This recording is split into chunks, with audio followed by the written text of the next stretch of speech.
So very good afternoon, everybody. I'm Anusha. I have completed my LLB degree in KLE Law College, and I have completed my master's in corporate law from NLSIU Bangalore.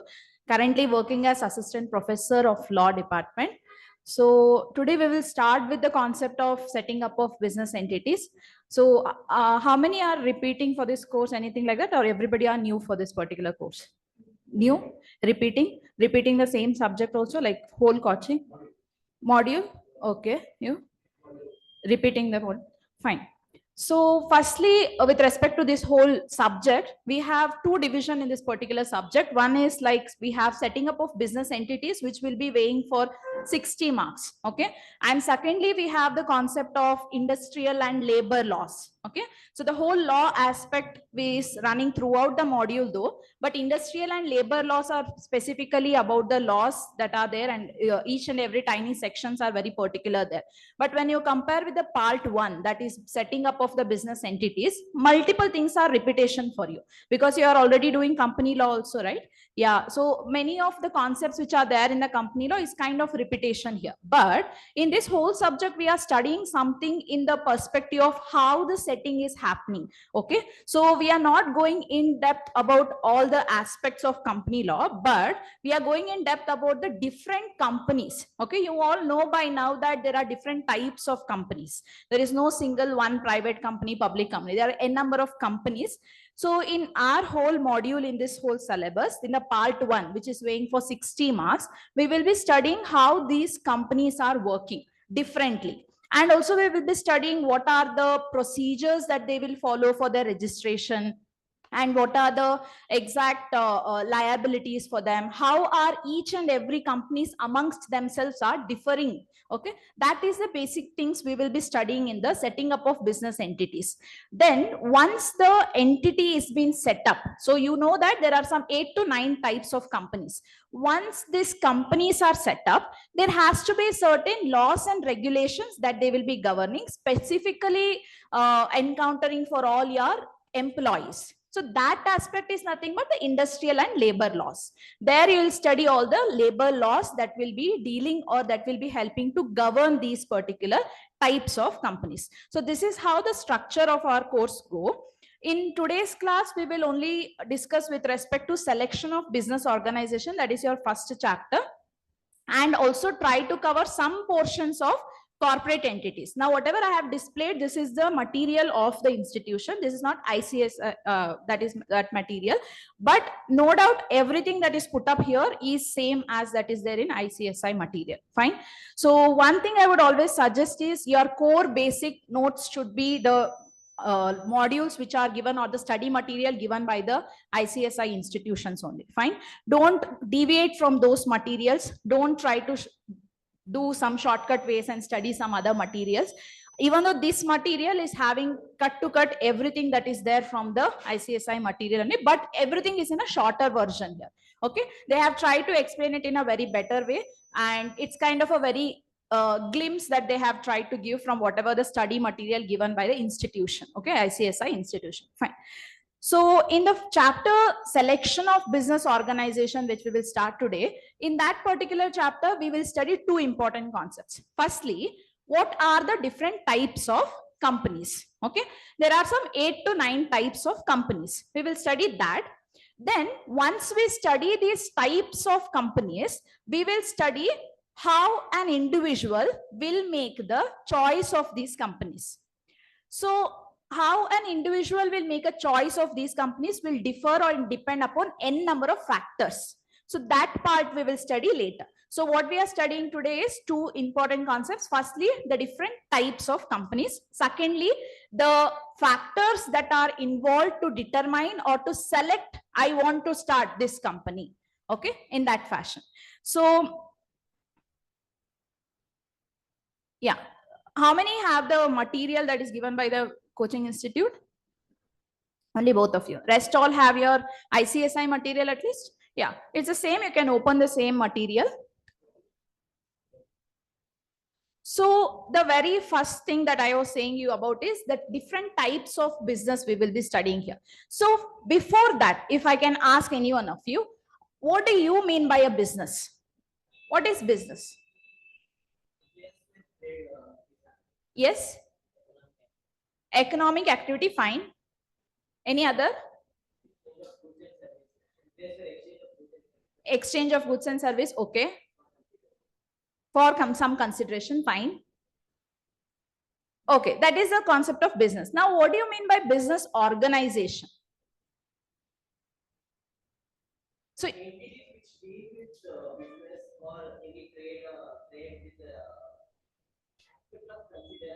okay. So you are saying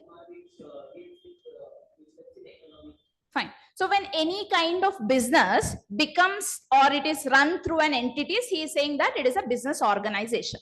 So I'll give a simple example. So do you all believe in this factor that the business is always surrounding with three factors? One is your machinery, second is your men, and the third is your material. So business always run with these three M's. There should be some people working, that is men. There should be some materials, and to give it as an output or to give these as a materials, there will be machinery. So these three are the important M that will be running in any business. Now, when you have these three M, this you can call it as business. But there is another important factor that should be attached to this. That is, these men, material and machinery should always be having certain plans and organization. You can't simply put everybody in one room and leave it and call it as a business. You can't simply put all the machinery without installing them properly or running and say them, okay, I'm running a business. You can't simply put materials in one room and say that, okay, I'm running a business. What you have to do along with putting these things together is planning and organizing. Okay, so when you have men, material and your machinery along with the planning and organizing the things, then you can say that there is certain thing called as business entity that is being run. Now, this business entity can be run in n number of ways. You can be a solo proprietor, you can be a partnership, you can be private entity, you can be public entity. That is the concept of different types of business that we will study. No doubt you all very well know by now about, because all these are already touched in your company law, I guess. So you all know that, but we will recap it in a very in a manner that is giving the good differences between each of them. Fine. Okay, so to put it together, if you can see here, this is nothing but a kind of, see, a business organization is nothing but a kind of a process. So here, okay. So process of organizing the factors required for commencing and carrying. So you have to first commence the business, then you can just you can't just stop when you commence it. You have to try and carry forward your business throughout. To carry forward any business, you need always a planning and organizing methods. Okay. So this is the basic concept of what is a business organization. Then see, can you see on this particular television, you have some around 8 to 9 different types of companies. How are these particular companies differing in themselves? Just by planning and their organization method. See, whatever is happening in sole proprietorship is not happening in partnership. Whatever is happening in partnership is not equal to Hindu undivided family. Whatever is happening in HUF is not equal to the private company. So each and every type is mainly and basically divided by organization or the planning structure that they have maintained there. Okay, so that types we will study now. First type is sole proprietorship. Okay, so when sole proprietorship is being put up here, the only thing you should understand is your sole proprietorship is equal to own assets. Okay, I'm sorry at this handwriting and all. Okay, I'm getting used to this now. So sole proprietorship is nothing but is it just equal to having their own assets. Now, somebody who is not willing to function in a very big manner, or they are not willing to just do these legal formalities and all, because they keep on changing. None of the governments can be trusted here. None of the legal laws can be trusted here. So they simply don't want to take risk. They want to run their own sole proprietorship. So sole proprietorship is nothing but where one person is running the business and he is running at his own profits, at his own risk. So sole proprietorship is equal to own assets, own risk, own profits. Nobody, no third person is coming there. Okay, so that is the very first form of the business, you can call it, or business organization you can call it. Okay, so they say that there is no requirement of any licensing also for your sole proprietorship. Okay, but you should always keep in mind, you also have another concept, that is one person company. By the end of all these types, you'll be able to differentiate how these are different from each other. Fine, so keep that in mind. We have sole proprietorship, which means that all the assets of this particular company belongs to this person only. Only person, no third person, no second person, only one person. Next, the very important concept of sole proprietorship is unlimited liability. See, if you have started to run the business, then you bear the risk. If you have started partnership, then we will all bear. If you have started singly and you want to earn everything singly and all take away the profits and all, then why do you want to share your losses? So it is unlimited liability. Now, what do you mean by the concept of liability? What is the concept of liability? Yes. The percentage of risk, fine. Now, what do you mean by unlimited liability then? Yes. So the own assets of this person is also at stake. It is not just whatever he has invested in this company. Everything of that person is at stake. Okay, so he may be having n number of properties. He may be having 10 lands. He may be having some 12, 13 lakhs of cash in his hand, but he has not invested that in the money. You can't say when it is going into risk, you can't say that, see, I have not invested this in the money, so don't take my personal property. No, when you are sanctioning for sole proprietorship, then you are sanctioning for unlimited liability. You should be always keeping this in mind, that your properties, which may be your personal property or which you have put up for the industry or for the business, everything is under stake. That is the concept of unlimited liability. There is no separate legal existence, or now you all know by now that company is called as a separate legal entity. Yes, do you all know that companies are separate legal entity? It means that I am an individual, I am a legal person. Company is also a legal person, it seems. So company is also having its own legal entity, but that concept is not working in the sole proprietorship. Sole proprietorship and his whatever the job he is running or his organization is all one. There is no separate thing that is there. If some kirana store is being open here and tomorrow he is going into loss, he can't say that, see, my kirana store is different and I am different. He can't do that, because it's his kirana store and it is a sole proprietorship that he has started. He has already signed for all those kinds of risks. Fine. So this is the simple concept of what exactly is sole proprietorship. Key difference, unlimited liability. Okay, and easy to start. That is what I said. No need of any kinds of licensing, registration and all those concepts. No need. Just start it. Okay, sole proprietorship, easy to start. Fine. Two things, unlimited liability, easy to start. Sole proprietorship is equal to own assets. That's all. Next concept is partnership. Fine. Now this person is very bored. He don't want to simply do it in a sole proprietorship. So he thinks that, let me share my profits. Or he thinks that, let me share my risks also. Okay. Or maybe it is not about the point of bore alone. He may think that, okay, my business is anyhow running very good. Now I think I'm capable of doing it in a partnership. I can take 2 more people.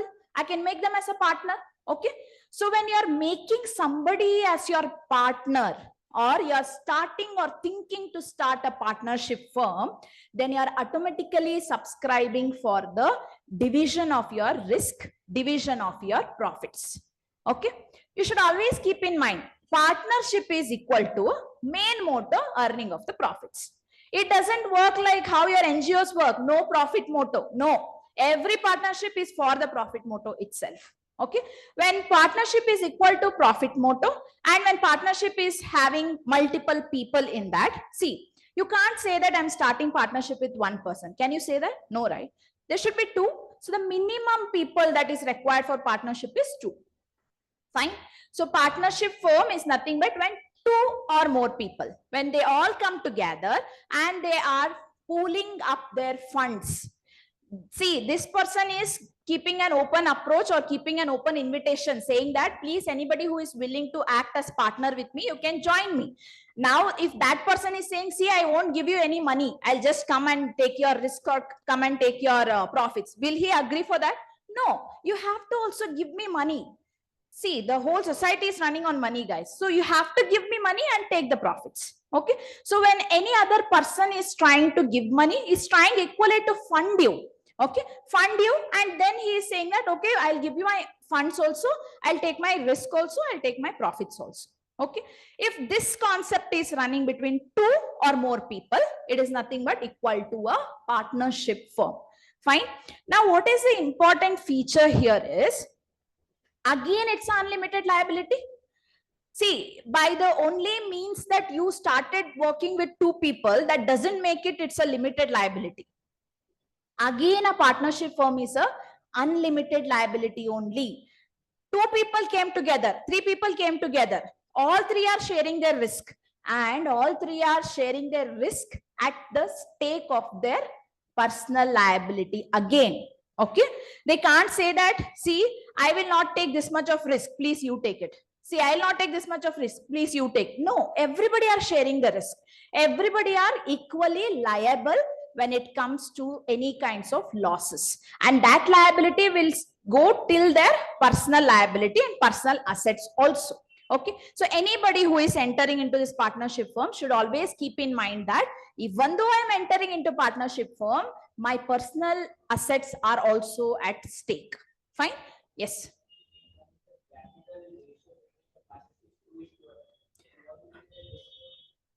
Oh, so with respect to the risk also, when it is 2:1 ratio, they are dividing the capitals and all. It depends on the same manner. So the risk also will be dependent. Apart from that, they have this deed concept. Okay, so whatever they agree to write it in deed, that will be the ratio they are deciding to sort out with their partners. Because of the fact, now I'm not going in depth with the partnership concept, because in partnership you have n number of partners, you know that, right? There is somebody's sleeping partner, there is somebody's active partner and all. Now everybody cannot get the same profits. Okay, so they will decide on whatever profits they will get or the ratio as per the partnership deeds. Fine. Coming to that particular concept again. Now, in your partnership firm also, it is said that it is very easy to start, because they may choose to register their partnership firms, or they may choose to just start it by a partnership deed. Deed is enough. Showing a particular deed saying that, see, we are all partners, we are sharing our profits like this, we are sharing our risk like this. Enough. And we are doing this particular function. That's all is enough to start a particular partnership firm. But if you are choosing to, you can also register a partnership firm. So it is both the ways. But still, compared to the private companies or your public companies, starting a partnership firm is easy. Fine. So whole of this particular, okay, one second. The whole of this particular chart, whichever is there here, all the upcoming succeeding things are like, for the sole proprietorship, it is easy compared to partnership. Partnership is easy compared to HUF. So it is running like this. Fine. Everything is easy when you compare to the next one or the next succeeding ones. Fine. Okay.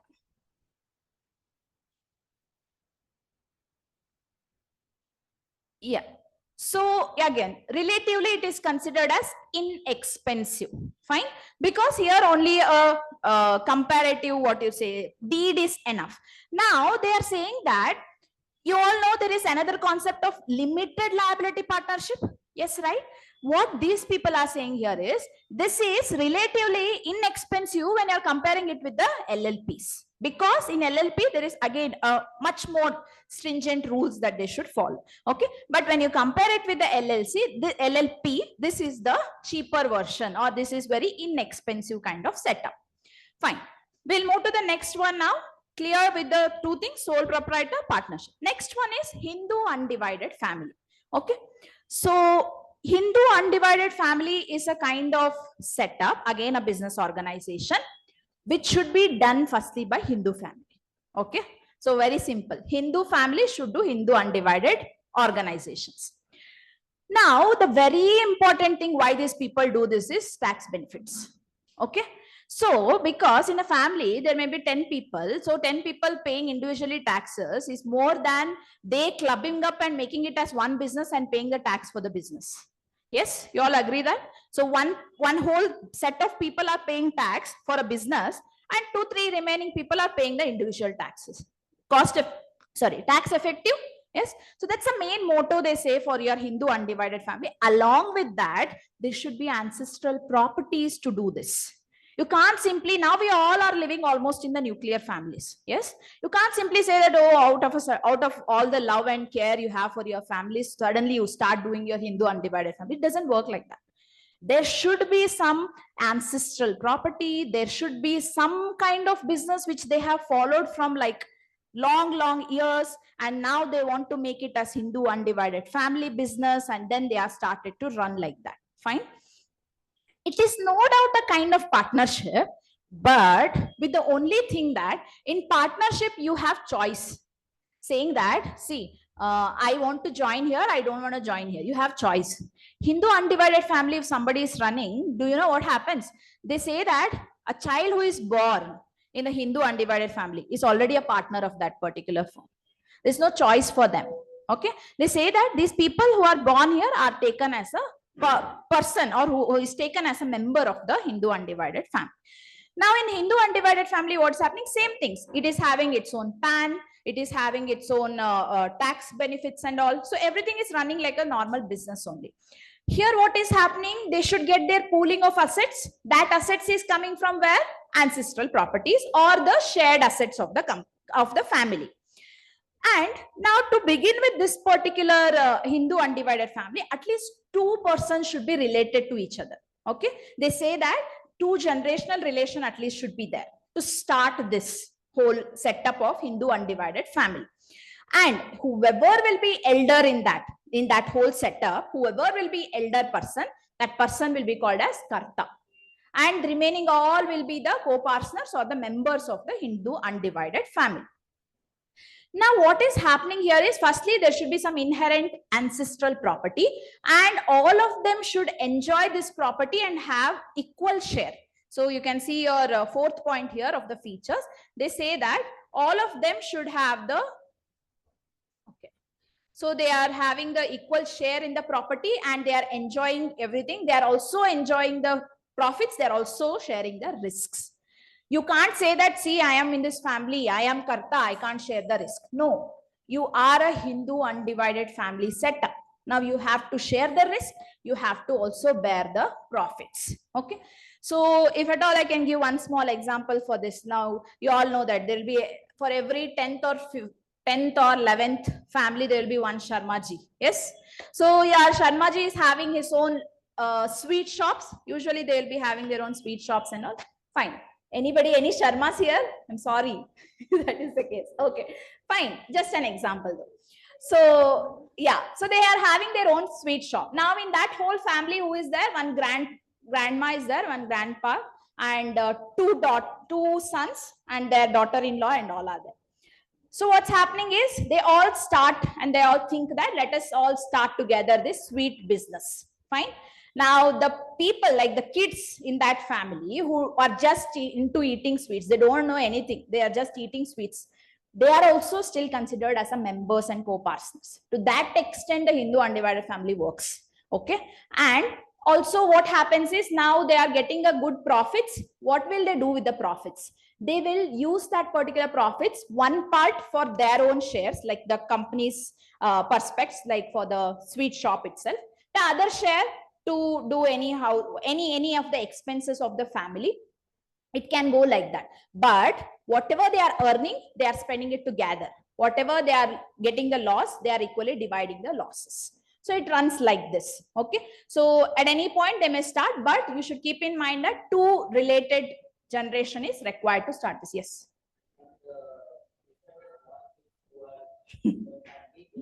Yeah. Yeah. So when it comes to, yeah, it depends again, but when it comes to the profit rates and all, if anybody or if the parents are paying their fees, don't you think that's a profit for them? or you want a pocket money and that manner you're saying? Yes, pocket money. Okay, yeah. So actually they say that the division of the profits happen like that only, but I don't know like to what extent they will be getting that in hand, but division should happen. So profits should be shared and also the losses should be shared. So they may not get any losses though, but still profits has to be shared. Okay. So this is all about your Hindu undivided family. Now what is happening here again? Liability, limited, unlimited, not discussed. What is the liability? Unlimited again? Yes, they all are liable for that particular setup. Yes. Okay. So next we have the limited liability partnership.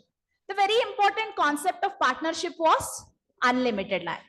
Now what do I want to do is, I don't want to take this risk of unlimited liability. I want to make it as limited liability. Okay. So this is agreed. Now when you want partnership, but you don't want unlimited liability, then what you can do, you can club it and you can make a limited liability partnership, wherein the people who are the partners are mutually agreeing, saying that my share of liability will be this much. I am not crossing this share of liability. Okay. Or my share of liabilities will only be up to 1 lakh, up to 2 lakh, up to 3 lakh, depending upon what they are contributing. Okay. So they have to give the capitals. Depending upon their capital contribution, they will be agreeing mutually for the share of the loss also. Okay. That is, sorry, not share of the loss, the liabilities. To what extent I can be liable and what extent I'm not liable. That is the concept of your limited liability partnership, wherein it is nothing but a kind of a business organization. What is happening here is, the benefit of this is the partners are kind of safe. They don't want to risk their personal assets and all. They have so much to do in future, but they don't want to risk it all. So they think that, okay, I'll still be part of this partnership. I don't want to risk my personal liabilities, personal assets. So if that is the case, then what they say, that this is a limited liability partnership. But what is the important thing here? All the partners should mutually agree for the percentage of the liability. You can't simply one fine day get up and say that, see, I'm not liable because this is limited liability. Beforehand only you should agree. Say that this much is what I will pay. I'm not going to pay more than this. Okay. And others also should agree for that. If they're not agreeing, you'll not be the member of partnership. Okay. So everybody should mutually agree that only this much. See, here you can see in the third line they have put up here. They say that, so here. Oh, I'm very bad at this. So they are saying that mutually they have to arrive at one agreement, which in this, wherein they say that this particular liabilities will be shared like this only. Fine. So that is the limited liability concept. Now, again,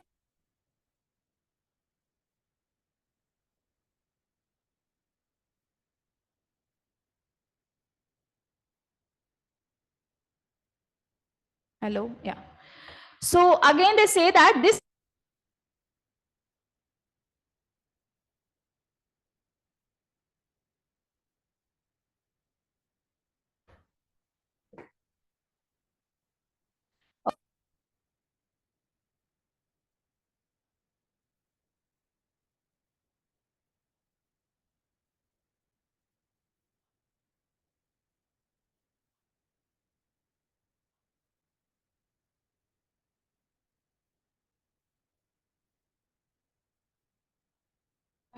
One second. Hello. Wait, let me check. Okay. Yeah, you're able to hear? Yes. So this limited liability partnership, again, when you're comparing it with the private limited companies, you all know limited private companies are there. Private companies, the very concept of private companies also, they have the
What happened?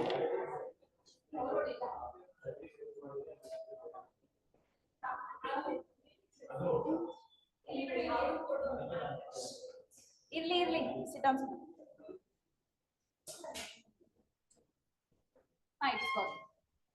Yeah.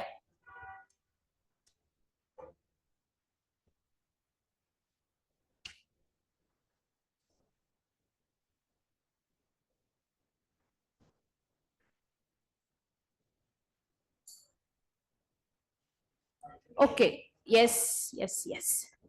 So when you're comparing the limited liability partnership, then again they say that this is a cheaper or this is very inexpensive version than the private companies, because private company also have the same concept. They will limit their liabilities. Yes.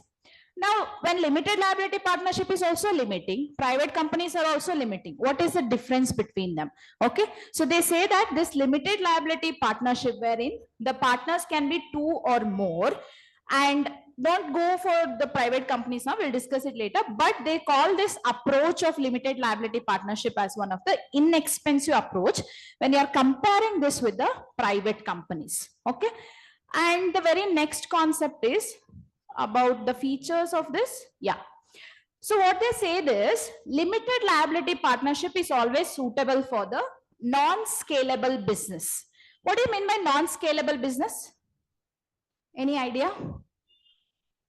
Non-scalable business. No? Yes? No idea? Okay. The non-scalable business are nothing but the business which have a stable income. So why the limited liability partnership is different from private companies is, in private companies, they don't want to have a stable sort of setup. They want to keep on increasing and keep on extending their branches. But yes? Yes, climbing higher in the economy. They want to always go for that particular higher setup in private companies. But when you are comparing this concept with the limited liability partnership, what they say that this is suitable for a non-scalable businesses. So the simple concept of non-scalable is you don't want to have a much riskier concepts or much risky future. You just want to have some stable income. So if that is your mindset, if you don't want to have a personal liability concept, then better go for limited liability partnership. Fine.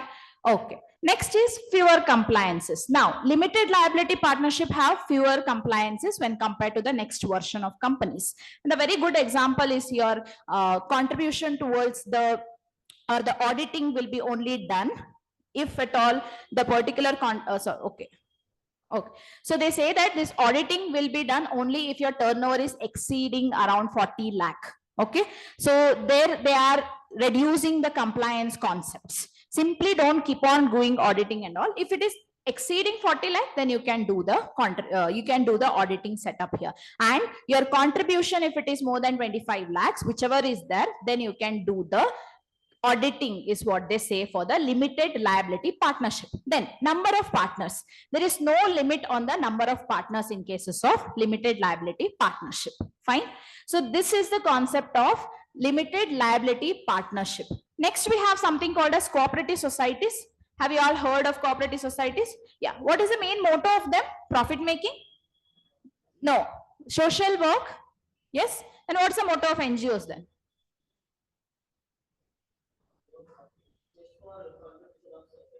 Just for contribution of society. Okay. Which? Cooperative or NGO? NGOs. Okay. Then what is cooperative? Okay. So if I can say this, cooperative societies is also kind of an association of persons only. But here they are determining or coming together for one particular kind of business. Okay. So there is no diversities of business in cooperative society. They have one particular things in mind for which they come together and start working. But when you compare with the NGOs and all, that is completely for not a profit motto at all. Okay, they are Section 8 companies. Yes, I'm right. Section 8 companies are all non-profit companies. Yes. So those things are like literally working for not profit, which is not true in today's case, but still, yes. Some of them still make profit out of it, but this is not how they think it should be. But here they say that these cooperative societies, main thing or the main tagline of cooperative society is voluntary. Some people who want to contribute for this field come voluntarily and do the particular activities. Now, you have cooperative banks also. Yes. So when it comes to cooperative banks, again, what is happening? People are coming up together for one particular agenda, and then they're contributing the assets for them. They're contributing some money towards that. And then what happens usually in case of cooperative banks is the priorities are given more to those kinds of peoples only, rather than targeting from big industries or big rich people. They target those kinds of people for which their motto is set. That may be farmers, that may be harvesters, that may be artisans, whatever their motto is, whoever they want to improve, they will set their target for them only. That is one basic concept of cooperative society, where people are voluntarily coming up for the benefit of certain things. This is about cooperative society. Now, what is happening here is one is voluntary, other is equitable distribution of capital should be there. Okay, so they say that the capital, whatever they are distributing or they are giving for this, it is usually a equitable distributed capitals. Okay, and also they say that accepting a fair share of risk and also benefits. Whatever the risk and benefits are coming here, that is equally distributed amongst themselves. That is a simple concept of your cooperative societies. Key point here is voluntary association for some of the motto. Everybody coming together, they will be putting their assets. Next comes your Section 8. When you are comparing cooperative and Section 8, your Section 8 is saying something on certain kinds of fields. Like it can be sports, it can be education, it can be social welfare, it can be religion, it can be charity. Anything can be put up here for your kind of Section 8 companies, which is non-profit companies, or which is said that they should not make the profit. Their motto should not be to make the profit. And whatever the company is having or whatever they are getting here, dividends, there will be some profits. However, in case of private companies and public companies, you all get dividends. That is not there in NGOs. They don't give any dividends. No dividends are given in cases of NGOs, even though they are the companies.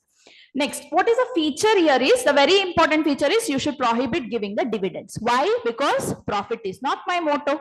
I don't want your dividends. I want the welfare in the society. Yes. So they say that no profits are given. So prohibition of the dividends. The second important thing here is the name of the NGOs can be incorporated without using the word limited or private limited, as the case may be.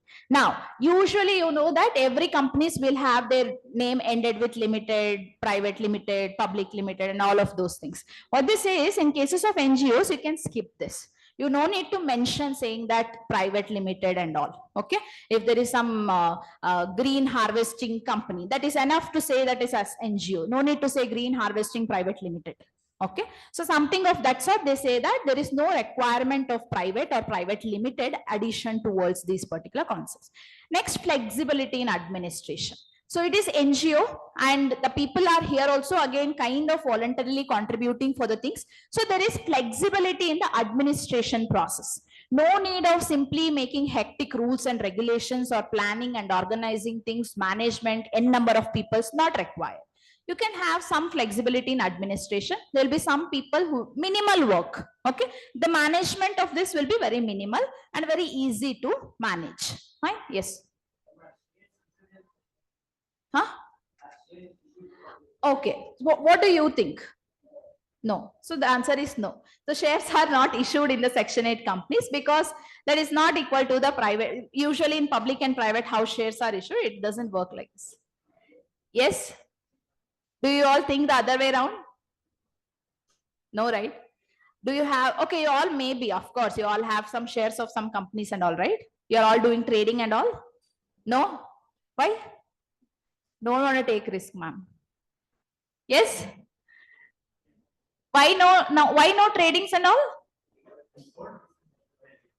You sold it. Why? You okay, okay. Others, nobody does trading here. You do, you do. Okay.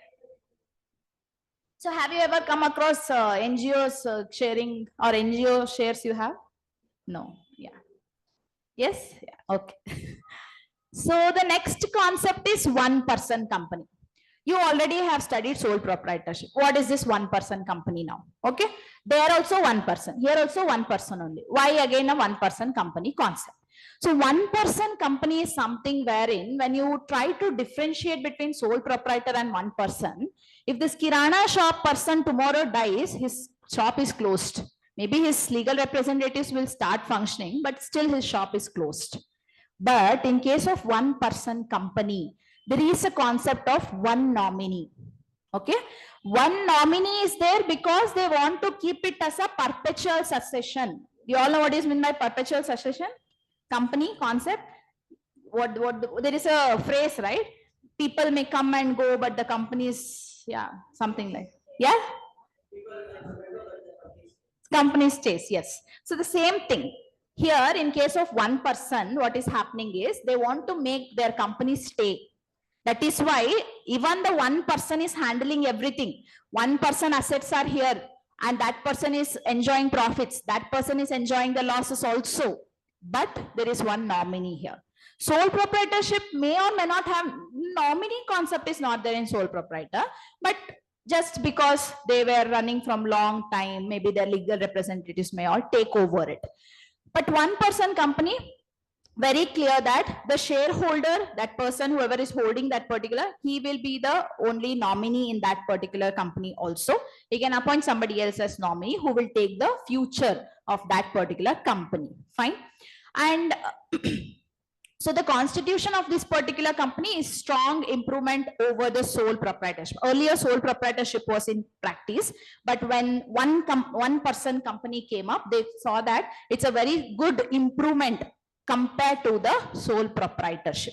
Why? Because you have n number of entrepreneurs in the society today. Yes. Can you call all the entrepreneurs are sole proprietors? No. They are also a company. They have n number of things in their mind. They have n number of technological knowledge, entrepreneurs in that, fintech, that, this, and everybody are entrepreneurs. So for these entrepreneurs, what they did is they bought this concept of one person company so that they can grow. Usually what happens is when you do a startup with this one person, high chances are there if you click, other companies start taking over you, like taking over in the sense merging with you and all that amalgamation and all that happens. So if you are sole proprietor and working in one particular area of Bangalore somewhere, who will recognize you? Okay. So if you are one person company and a registered one person company, it's a good scope for the entrepreneurs is what they say. Okay. And next is about the liability. Yeah. Again here, what do you think? One person company, how will be liable?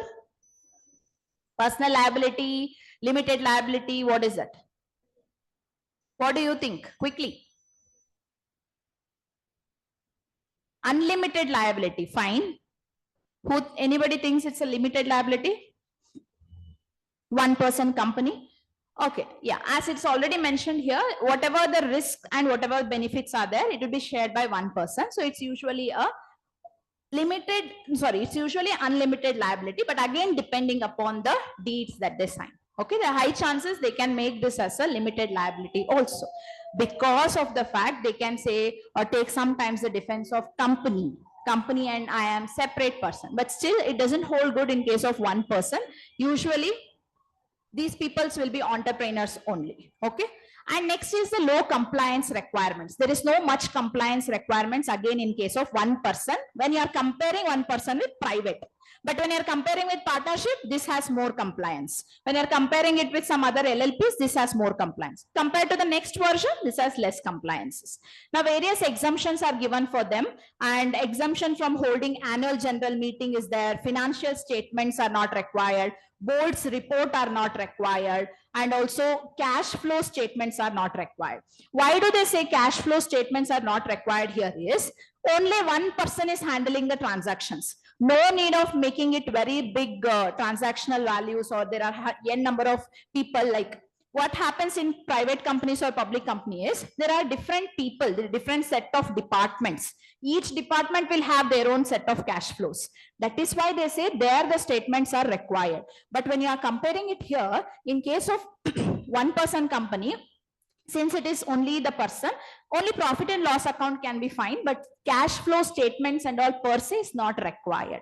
Okay, and minimal tax advantages are given to the 1% company. Like other private limited has very industry specific advantages, but again the tax for them is same like how it works for others. There's no maximum tax benefits for the 1% company unless there are some industry specific benefits. Okay, like agriculture has its own tax benefits and all. Industry specific, apart from that, there is no other tax benefits for them. Next two are your private company, wherein private company, all by now very well know that private company is nothing but 2 people minimum in a private company. Yes, 2 people should be there to start a private company. Maximum number in private company is 200.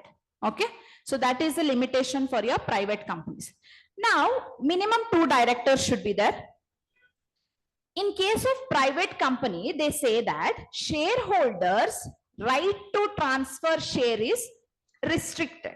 What do you mean by this? They cannot? Yeah. So in cases of private companies, what happens is they say that shareholders will be there even in private companies. Those shareholders are not given the right to transfer those shares to somebody else unless they discuss that with the company. Private company will always have their own internal rules and regulations. How my shareholding should be distributed. Fine. If I may take your name.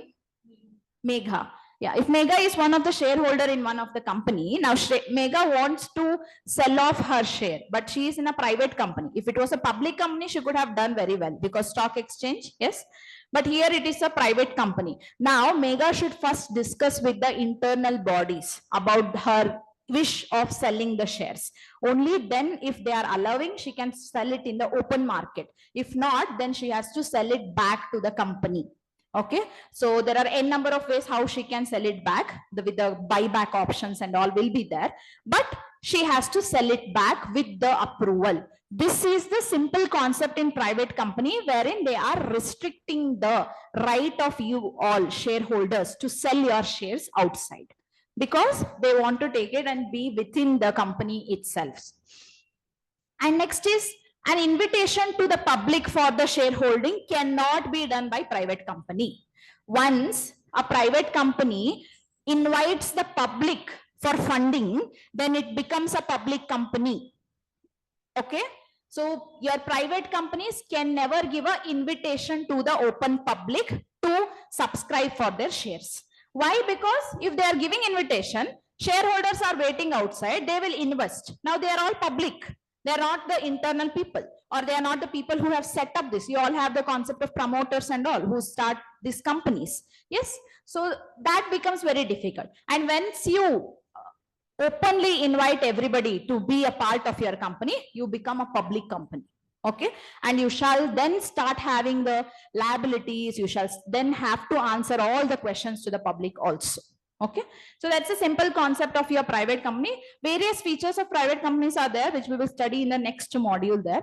So for now, this public company is the shareholders have the right to transfer their shares. No need of, if Megha is a part of a public company, she no need to ask anybody. She can just sell off. Like how your name, sir? Yes, Mukunda. Yeah, he said he has sold all his shares. Yes, right? Day before yesterday or something. Yeah. Did he ask anybody? It was a public company. So did he ask anybody before doing that? Did he go and sit with the board of directors of that company and discuss? No. So he did that. So that's a public company. Okay. So no need of asking anybody. You can share. So right to share is not restricted in the public companies. Secondly, minimum 7 members for starting a public company. Maximum numbers, any? Unlimited? Yes. So unlimited, no maximum numbers, minimum 3 directors. Directors in case of private is 2. In case of public is 3. limitation in case of the private is 200 people. In case of public, no limitation. Okay. And lastly, invitation to the public to subscribe is required, because public company can't run just by the funds of internal people. They have to grow in a very scalable business. Then they have to ask people to give money to them. So it is having a right to give an open invitation to everybody. Fine. So this is all about your different types of companies. Okay. So if I may go back to the first slide here, see, we have studied sole proprietorship, how unlimited liability, then partnership, unlimited liability, HUF, again an unlimited liability, limited liability partnership, purposefully or limiting your liability, then cooperative societies, where what is happening there? Cooperative societies, voluntarily, voluntary is a keyword there. Section 8, non-profit is a keyword. Motto, no making profit, no dividends. Yes, restrictions in the dividends. 1% company. Again, an entrepreneur is the keyword for your 1% companies. Lastly, private and public companies. Private company can't transfer the shares. Public company can transfer the shares. Key things are these things for or in the perspective of setting up of business. Okay. See, other key things are there for your company law perspectives and all. But in case of setting up of business, these are key features which you should keep in mind to differentiate them at least. Okay. Should we break now or 15 minutes? We'll come back at 4:45, or should I break at? Because the next, okay, I'll explain the next concept. The concept is, now you know different types of business. Okay. You all in this class know different types of business. Now all of you want to start a business, but how to decide which business, that we will study in the next part. There are different factors. There are 16 factors what will make you to decide that particular things. Okay. So that part, if at all you are okay, then I'll start after the break only. Yes. Come back at 4:45. Don't go off to home then.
They're all wondering why is this fan not working?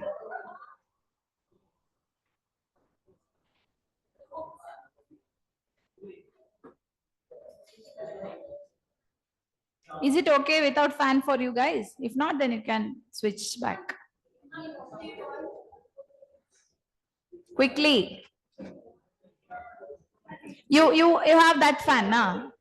Is that not enough? It's okay. It's okay. Yes. We'll start now. Yeah, what's your name there last? Aman. Naman, right? Okay. Yes. We'll start. Okay.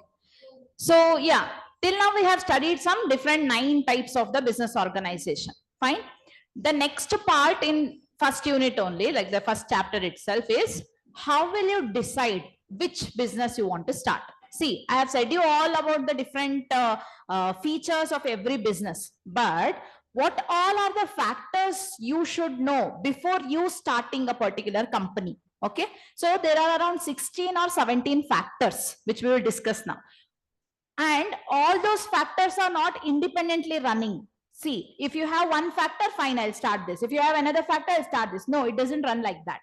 You should have all the factors and everything should be in alignment to start one kind of company. Okay, now what are those 16 factors? We will study now. Fine. So before that, it is said that the right choice of any particular company is very important, because any company you start a sole proprietor, you start a partnership, it should always run for at least some long period of time.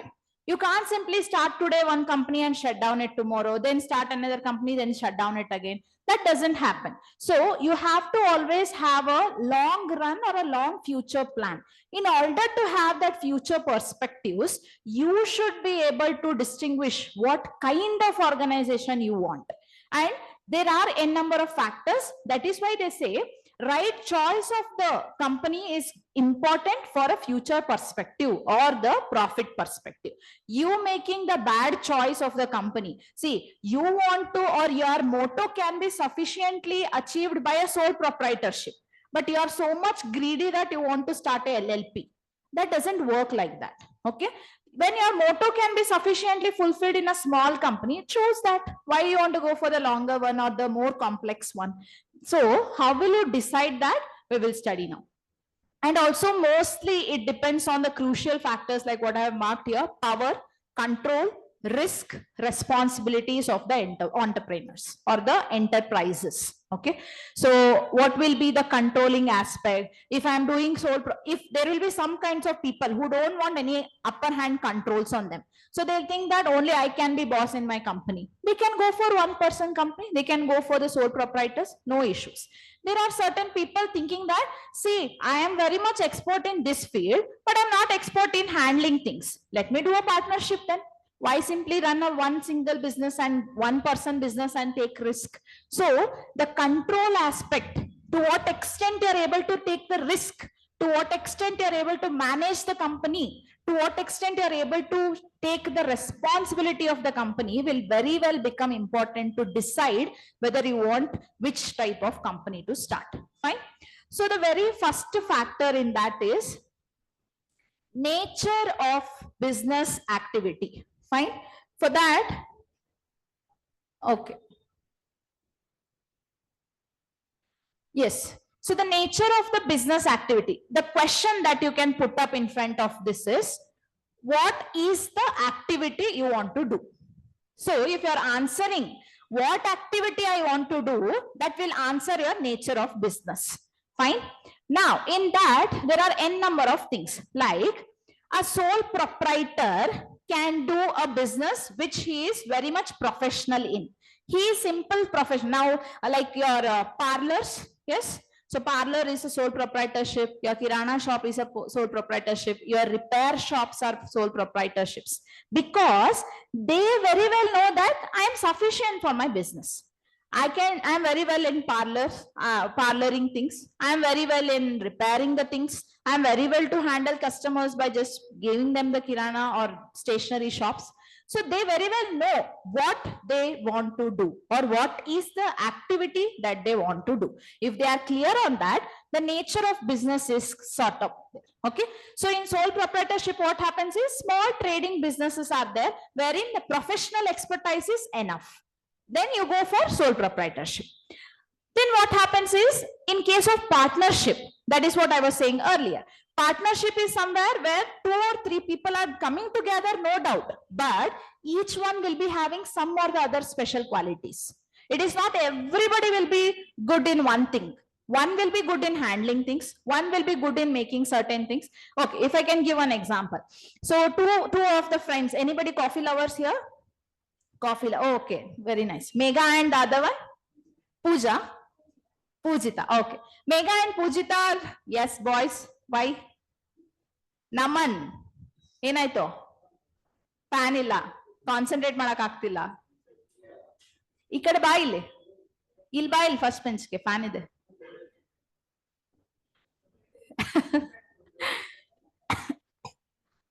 okay so now Pujita and Megha, they both are very good coffee lovers. They want to but what is happening is they don't have so much money to spend on coffee every day because so hectic lectures, but after that they don't want to spend money on coffee now.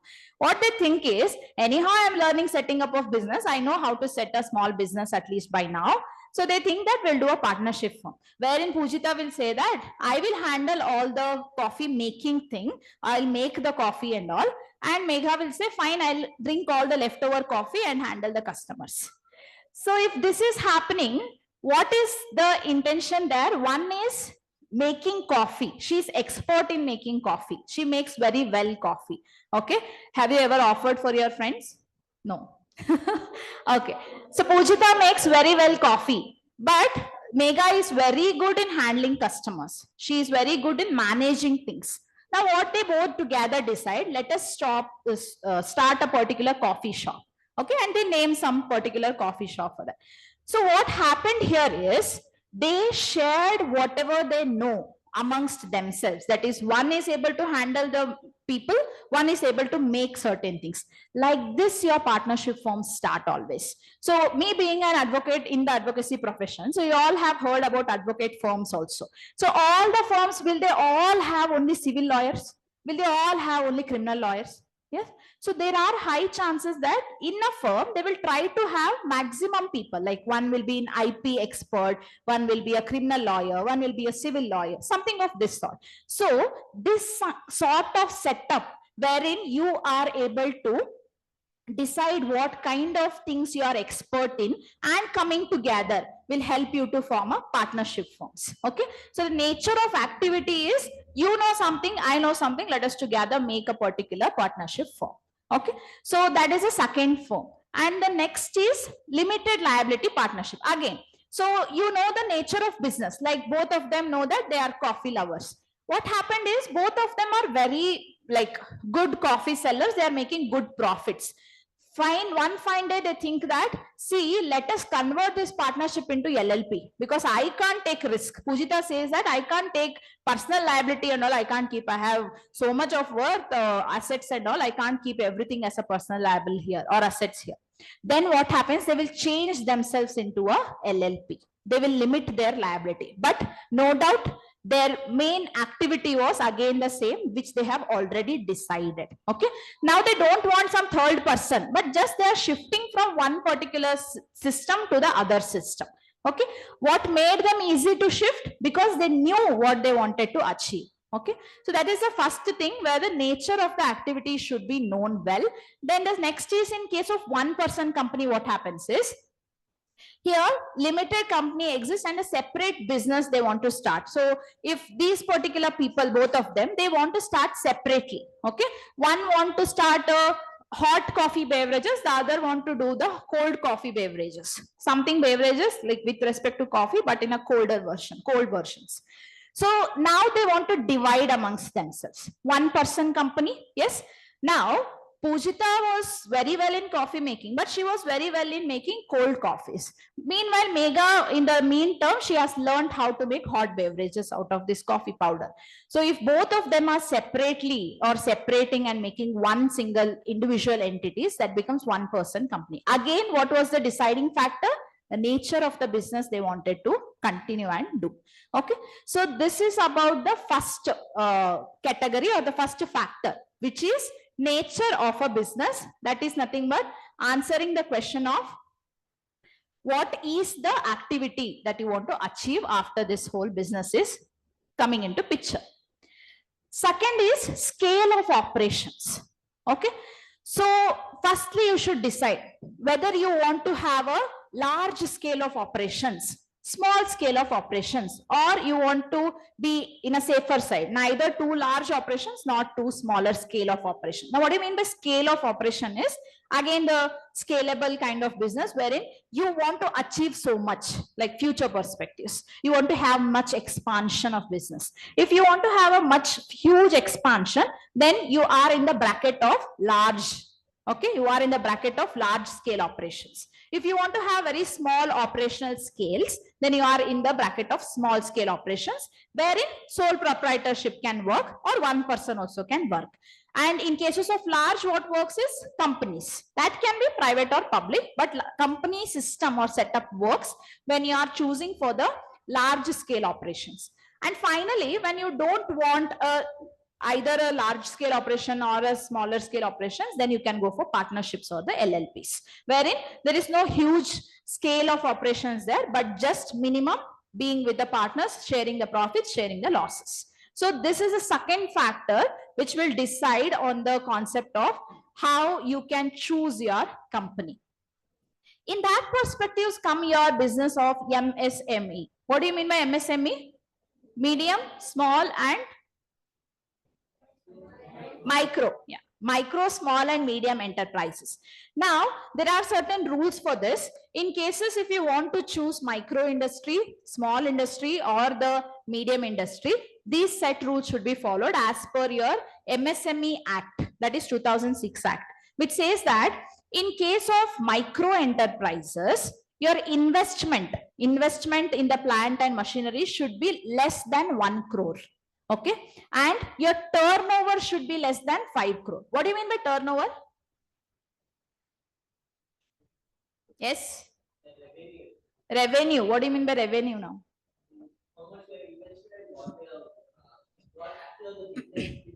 Okay, now can I say turnover is equal to whatever is coming as output without minusing the expenses or profit?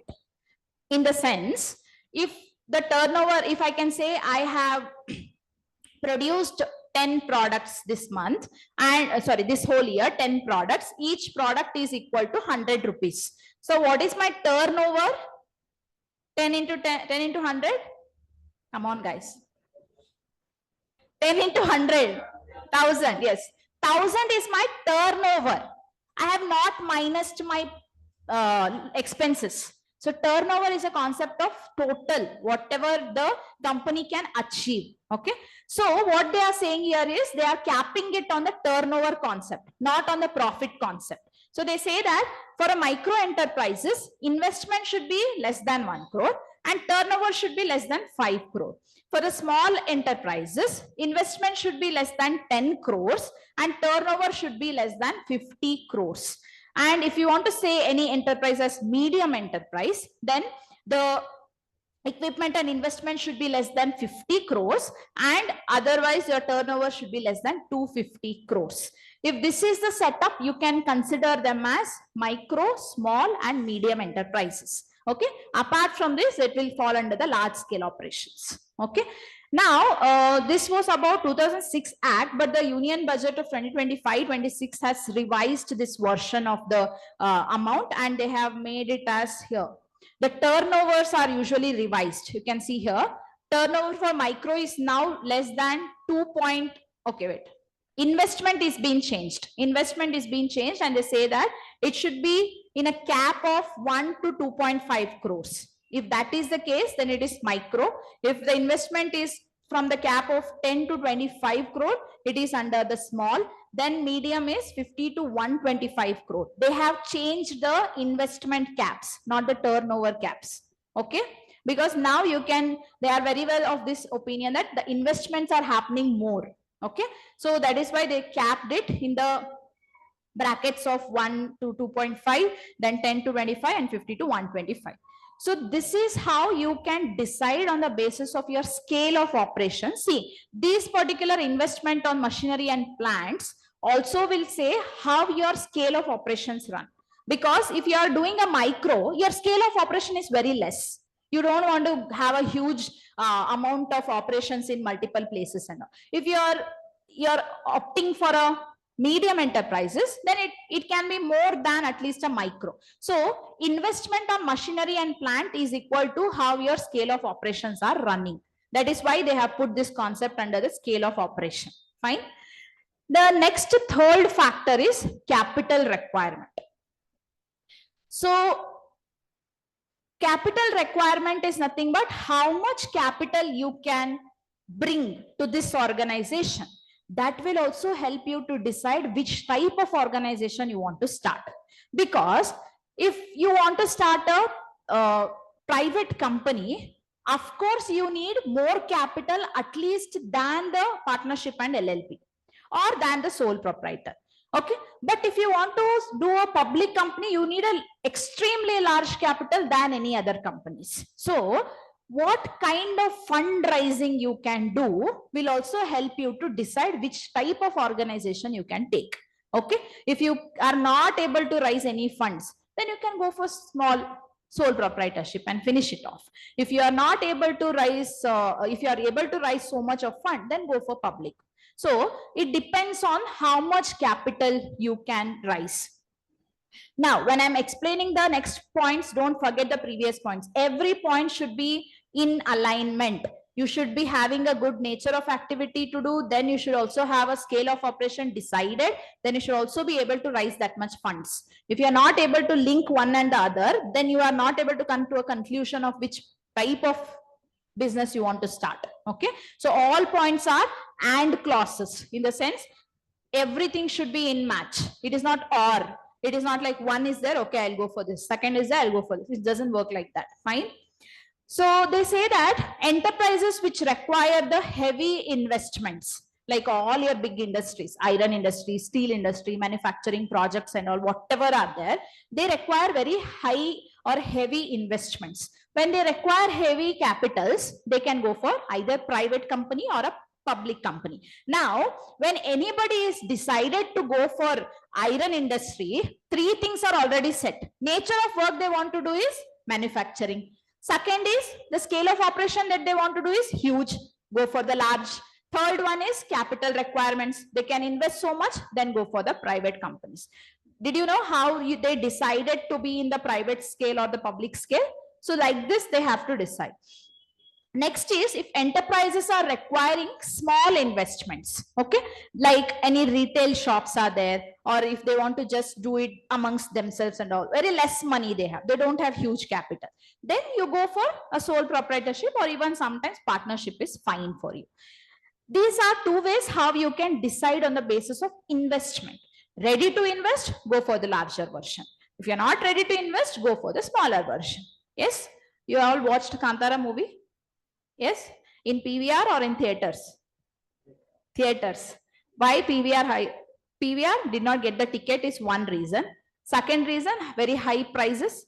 You have decided that is very high prices. We can even watch this in the lower version. So that is how you can decide. Yes. So if you have good capital, like you can spend 1,000 on a movie ticket, you would have waited for a PVR tickets only.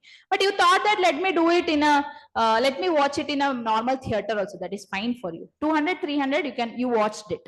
So this is how, based on how much capital you have, you can decide on something, decide on what kind of companies you can work on. The next is the managerial ability. You have decided now which sort of company you want to work in, like either public or you are either in the partnership. But you have decided to work in the public or you decided to work in the private. That is the larger version. But you don't have managerial ability only. You don't have sufficient people only. Can you go for that? No. But you have very good skills in managing people or very good backup, like thousands of people are working together with you. Then you can very well go for the large scale operations. Okay. So managerial ability, how well you can manage things or how well you can attract people to manage things will also help you to decide which sort of business you should go for. Okay. So if a sole proprietorship, like what I said earlier, the person who don't want any domination from anybody else, he want to be his own boss, then they always think that let me be in the sole proprietorship, let me do my own retail business, I don't want to work under anybody else. So this is how their nature of managerial ability will also help them to decide what sort of organization they want to go in. And in other forms of organization like partnership and in other like LLPs and all, what is happening is you have to be in alignment with other person also. In partnership, you can't say that, see, this is my rules, my company, you should work according to me. Then they will say you go for a sole proprietorship, don't work here. Yes. So when you're working in partnership setup, you should be able to obey their rules and regulations also, or agree for them also. If you are working in any private or the public company also, what happens? Then you have to still abide by the rules and regulations of that companies. You can't say in a big company saying that this is how I work. They will remove you off. They'll send you home, say that, okay, you can do a sole proprietorship. So how well you are able to take up these managerial abilities will help you to decide what sort of business you should start. So what happens sometimes is they start big businesses, or they think that they can raise capital, they can do whatever the activity they want to achieve. But due to their very lack of managerial ability, there are high chances that the companies can fall down. They cannot rise up, they cannot have the future perspectives because of internal management issues. There are high chances that also happens. So you should be very well capable of deciding what sort of things you want to achieve. The next is the degree of control and management. So how well you are open to control or be controlled is one of the other factor that will help you to decide on the organization you want to choose for. So now in case of sole proprietorship, what is the concept? The ownership, management, control, everything is fused in one person. That person is only owner, he is only managing, he is only controlling. Nobody else is there in the sole proprietorship also, in one person company also. But the whole setup is fused there and only one person is doing everything. But in case of partnership, what is happening? Everything is jointly shared. Your degree of control is also shared, your management is also shared. Okay, in partnership, one will say that, see, this portion is what I can control on, this portion is what I can control on. Now both of them should mutually share that controlling aspect. They can't say that, okay, I'll control this also, I can control this also. No, that will lead to conflicts. So how much degree of control or the management you can have over a particular organization will also help you to decide which organization you should work for. Next is in a company perspective, large public and private company, there is always separation of the powers. Yes, there are different managements in the company. Departments are there in the company. One will be account departments, one will be design department, one will be deployment kind of departments and all, who will make the softwares, who will deploy the software. So there are separate teams in cases of private and public companies. There is no interaction between all these teams. They are all working amongst themselves, but in the name of the company. So what is happening here? The degree of control and the management they are having is different. Okay, so they are ready to accept that this department is under me, this department is under me. So how you are able to accept that degree of control and management will help you to choose which kind of company you have to work for, whether it's a sole proprietor, partnership, or a large company. Yes. The next kind of thing is very important, that is your degree of risk and liability. Okay, so you want to start a what to say, partnership, sorry, okay, you want to start a private company only. You are very well capable of raising the funds, you are very well capable of managing, everything is done, but you are not ready to take this particular risk at all, or you are thinking that I don't want to take risk at all in this company. Okay, then you can still go for that. But if your idea is of only sole proprietorship, okay, wherein sole proprietorship is equal to unlimited liability. In sole proprietorship, your idea is only till sole proprietor. Can you say that I can't take liability now here? No, you have to take liability there. So when you are subscribing for one thing, automatically you are also subscribing for its risks and liabilities. Okay, so before you subscribe for one of the organization, you should be very well aware of its risk and liability concepts also. Okay, so what they say is in sole proprietorship, business carries very small amount of risk and very small amount of liabilities also. There is no huge there. But if you are okay to go for private companies, okay to go for the public setup, you have to be always ready to take that amount of risk and that amount of liability also. That is why whatever we have studied in 9 different companies, the liability concepts, it becomes very important for you to first analyze what sort of liability you are ready to take. If you're not ready to take that liability, then don't go for that setup of the companies. Fine. And in case of company and LLP, what happens? Creditors can force payment of their claims only to the limit of the company. That is, limited liability is there. There is no unlimited liability concepts in company and also in the LLP. So it depends. Again, while the shareholders, members, everybody may lose the entire money that they have put up, but only to whatever they have agreed for. They will not go for the personal assets and all. In case of company also, in case of limited liability partnership also, because in company what they say, me and company is a different person. I don't know what's happening in the company, even though they are all the background people working there, but it is a good defense that everybody take there. Yes. So the liability concept, that is the degree of the risk that you can take or the liabilities you can take up, will help you to decide which sort of organization you should start for. Okay. Next is the stability of the business. Okay. So what do you mean by stability of the business is how stable you want to continue your business. Okay. In the sense, whether you are a person who likes so much of adventure in life, like you can go for private company, public, and take n number of risks, take n number of liability, like you are very adventurous, then go for that kind of things. You don't want a stable income. See, in cases of companies, after only one particular point of time in the life, there will be certain benefits, but there is a huge struggling phase for your companies, big companies, to start up at least. So how much you are having the stability or what sort of stability you are requiring in this business makes it very important for the companies or for the person to decide. Now, this stability is also equal to what I was discussing earlier, that is non-scalable business or scalable business. So if you want a stable business, don't want higher risks, then you can go for the smaller version of organizations. But if you want a huge growth perspective or the prospects in your life and huge public,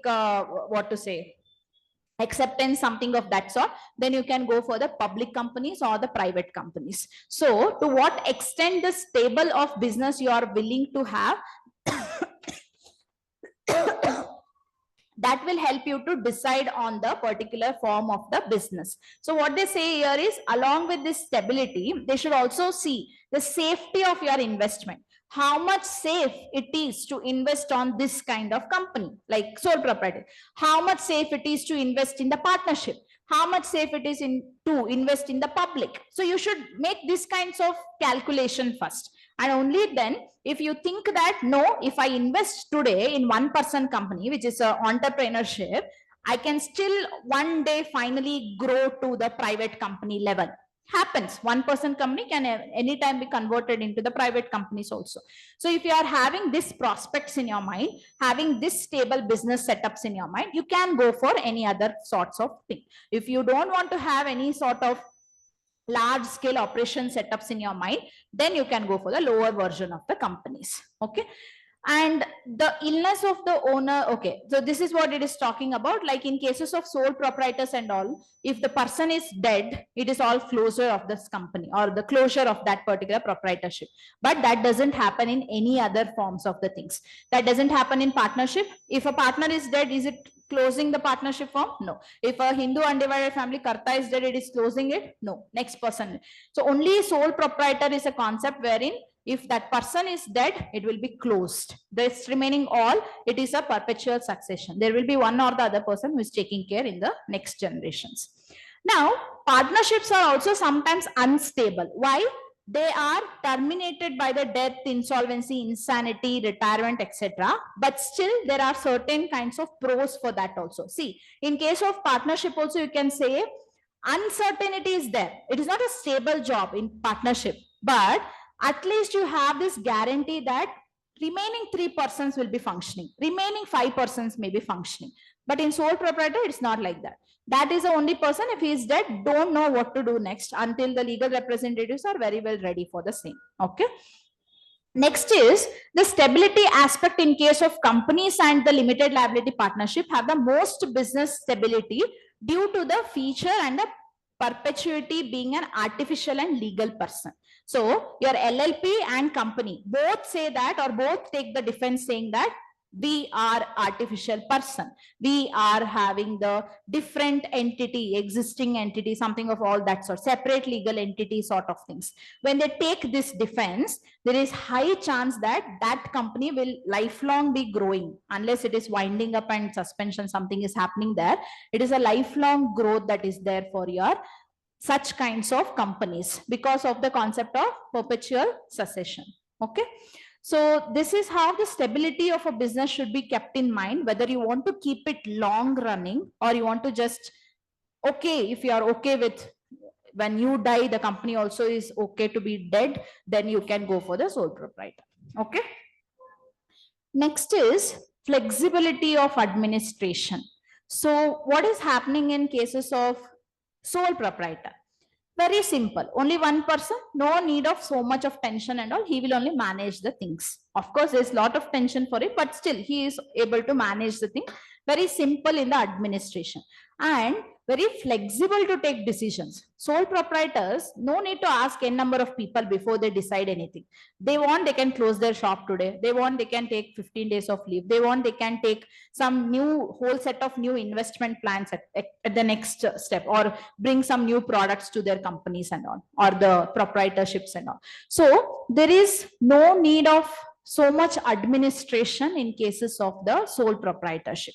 But compared to the partnership, compare it with LLP, compare it with company, the amount of administration or the flexibility in the administration is very less when you go for the higher versions of organization. Yes, because in higher version of organization, what is happening? You are asking n number of people before you do anything, and you have to be permitted by n number of people before you ask or do anything. Yes, so that amount of flexibility is not given for anybody in cases of other versions when compared to the sole proprietorship. So that is what they say here. And any substantial change that they want to do in the existing line or the business, that can be very well and very good be done with the object clause that will be there. We all know about memorandum of association. Yes, in memorandum of association there is something called as object clause. So what that object clause will always say about the objective of that particular company. Now, when they have taken permission with the registrar saying that my object clause is to run the cotton business industry, but if they are in the big setups, or if they are in a sort of setup where they have flexibility in the administration, then they can switch their object quickly. Okay, or they can at least add the next streamline of objectives quickly when compared to the other forms of the business wherein there are no flexibilities in the administration. So how much flexible you want to be, or how much flexibility you think you can be in the future, or you think you want to expand your business, will help you to decide what sort of organization you should choose for. Next is the division of profit. So any entrepreneur or an entrepreneur who is desiring to pocket all the profits for himself will never go for partnership or will never go for company, because his mindset is all the profit should be for me. If he is thinking that all the profits should be for me, there is no division of profit that is happening. If you can't divide the profits, please don't go for companies, please don't go for partnerships, because in all the other sort of setups you have to divide your profits. But in sole proprietorship or one person company, no need of division. You can keep it all the profits for yourself. So how well you are open-minded to divide the profits will also help you to choose which kind of company you want to go into. Okay. Now, but in cases of others, like in partnership also, there will be division of the profits. In cases of company also, you'll all be getting your dividends. So something of that sort, division of profit, if it is happening, then you can go for the rest remaining things. But if you don't want to divide, then you can stick to sole proprietorship. Also, When you are not ready to divide your profits, of course, that person will not be ready to divide the liabilities also. See, they may say that I'm ready to divide liability. Who will come to take liabilities without giving them profits? Yes, right? So when the liabilities is also not divided, of course, your profits also cannot be divided. So it works hand in hand. So that is why they say both the liabilities and the profit should be a one factor to decide whether you want to divide it or not divide it. And the next one is the cost, the procedure, the government regulations. If that person is very well satisfied with the sole proprietorship, I have very well said that in the sole proprietorship itself, it's a very easy setup. No need of any government regulation, rules, compliance, and all for the sole proprietorship. Now, if you are of this mindset that I don't want to go for any kinds of big setups, costs, and procedures and all, then you can choose the minimal setup or the easy to set up kinds of organization. That is your partnership also, that is your sole proprietor also. But if you are ready to take up that much of cost, if you are ready to do all the procedures, then you can go for the large companies. Like in cases of companies itself, like private or public, there's a huge process to set up one company. Okay, you have your memorandum of association, you have article of association, you have to go for the registration of all these things. Again, the name clause, subject clause, everything is there in the cases of the companies. A person who is not ready to take that much of tension in his mind, why will he go for the companies? He can go for sole proprietor or one person company and finish it off. So that is why your cost, how much cost you are ready to spend, how much procedures you are ready to follow, lastly, how much government regulations you are ready to follow. All these will become important to decide which sort of company you want to check for. Now, in cases of government regulation, if I can say, so you all know that there are environmental regulations that has to be followed. Yes. So recently, what case is going on for environmental regulation? Big Boss? Who said? Not studying then, watching Big Boss and all. Yes. So Big Boss, why did they close that? Why did they close?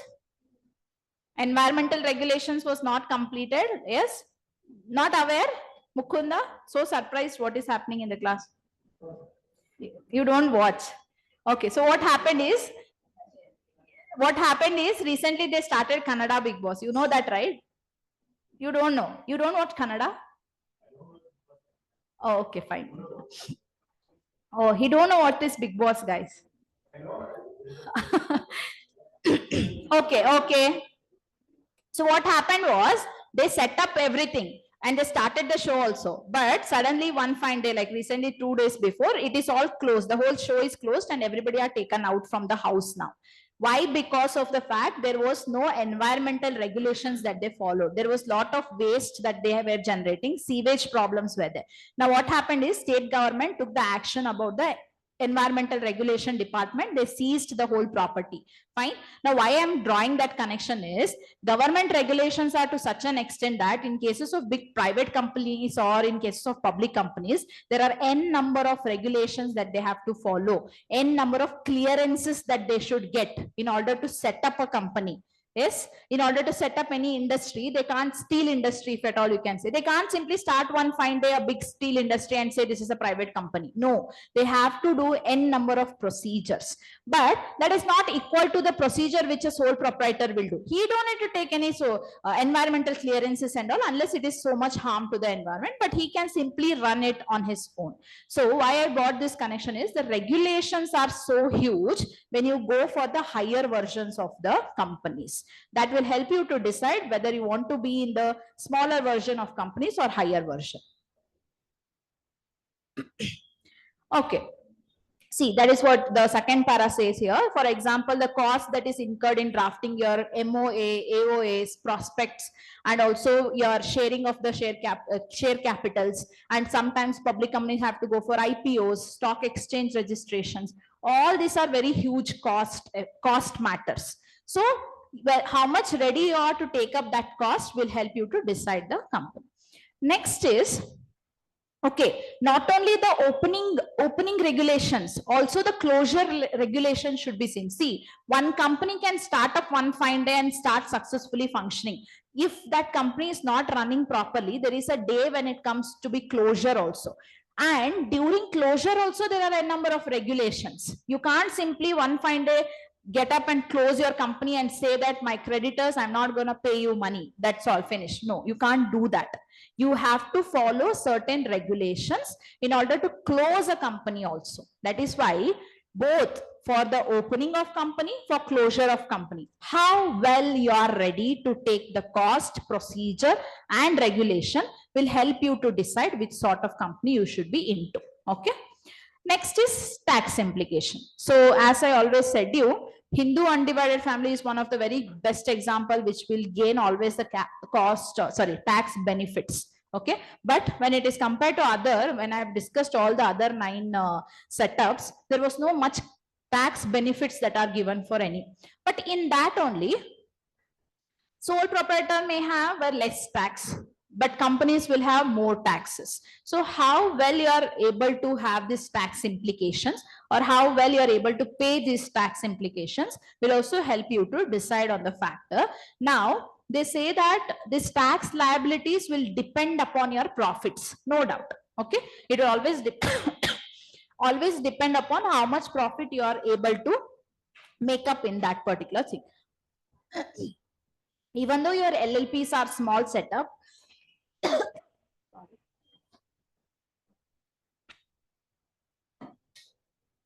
even though your LLPs are some small setups, but they don't have tax benefits so much. They are working on the tax rates, whatever is fixed for the other things only. So they say tax implications also help to choose a particular company. Next is geographical mobility. Now, what do you mean by geographical mobility is, so you all know that certain kinds of things or certain kinds of product is very famous in only certain areas. You can't you can't simply keep on selling those products throughout the country. I'm sorry. Okay, you can't simply keep on selling them throughout the countries.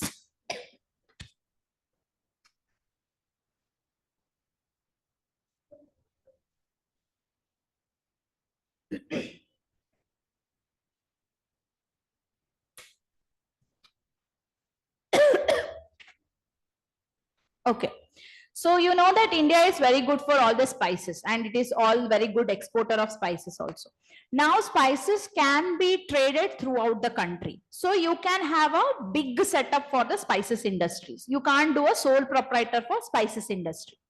But meanwhile, if one particular, like this Chanpatna is having its own toys, yes, no doubt it is famous throughout Karnataka at least, but not famous throughout India.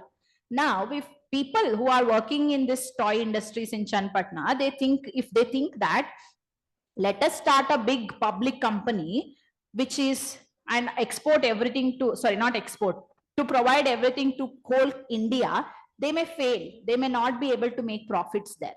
So whether your products are having such kinds of expertise in the locality or such kinds of value in that particular area, you should see that factor.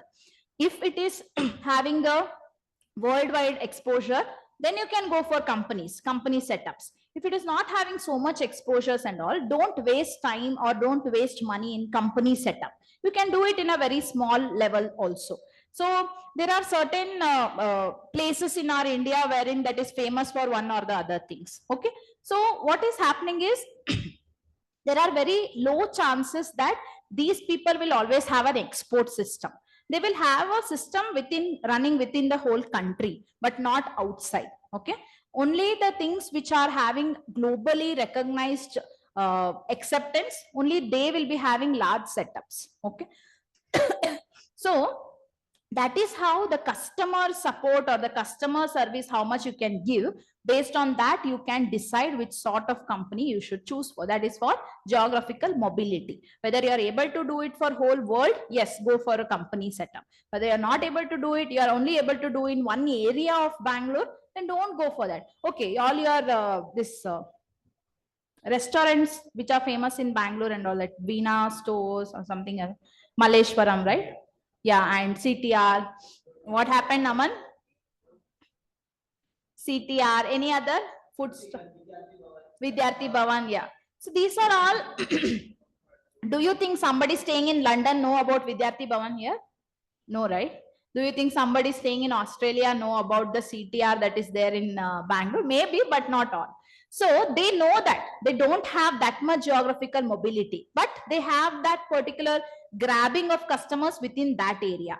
So they are running in that fashion. But what happened with your Rameshwaram cafe? He had made a huge number of branches because some or the other way it was expanding so much here.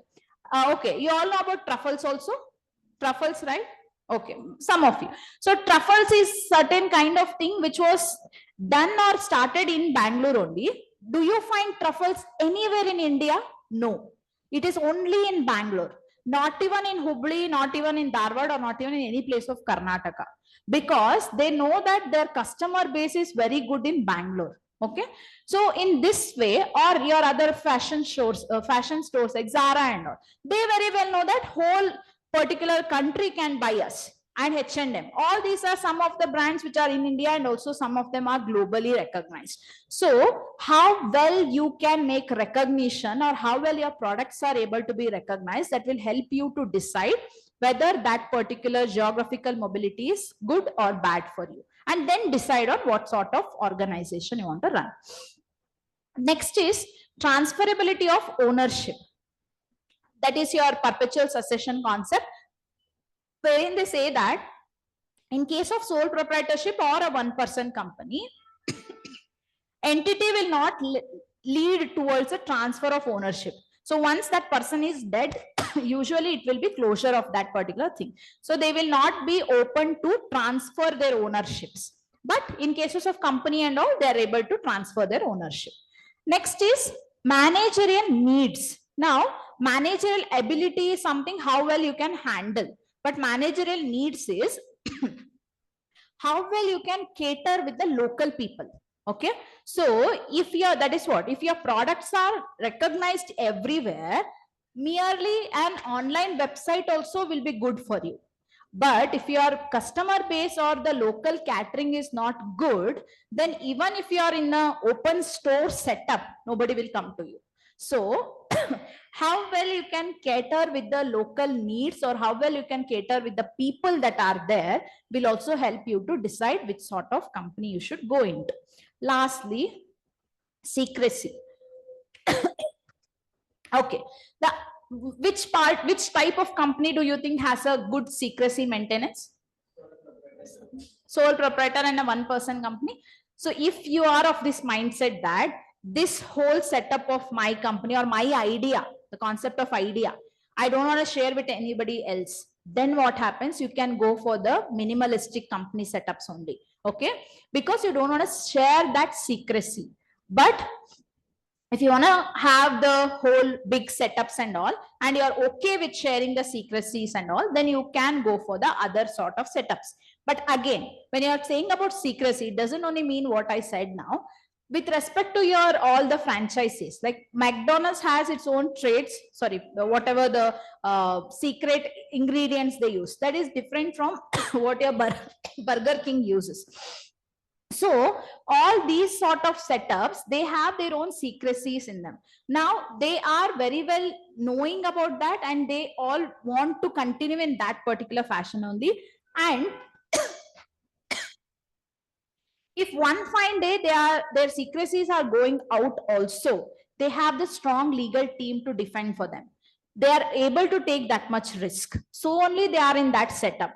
But if anybody here, that is what we were talking earlier about the taste of CTR, you cannot get that anywhere else. And that person is not ready to share it with somebody else also. Is there any branch of CTR in Bangalore? No, right? Only Malleshwaram branch. Yeah. So there, what they are doing is they don't want to sell their secrecy trades and all. So something of that sort. So the amount of your openness to share the secrecy will help you to decide the company or organization.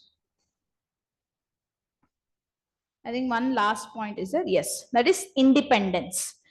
Now, what's happening, girls? Yeah. So independence is nothing but the company is subject to the strict government regulations. When you have a big companies, that will always be governed by the government also. Okay, government will have a big say in whatever the private or the public companies do in the market, but government cannot have a say in saying this particular sole proprietorships and all. Okay, so how well you are ready to be dominated by government, how well you want your independence, that is also a factor that will help you to decide on the concept. Okay, so in total, these are some 16 factors which will help you to decide what sort of organization you should choose. Okay, that is under the 9 setup, what sort of organization you should be taking up.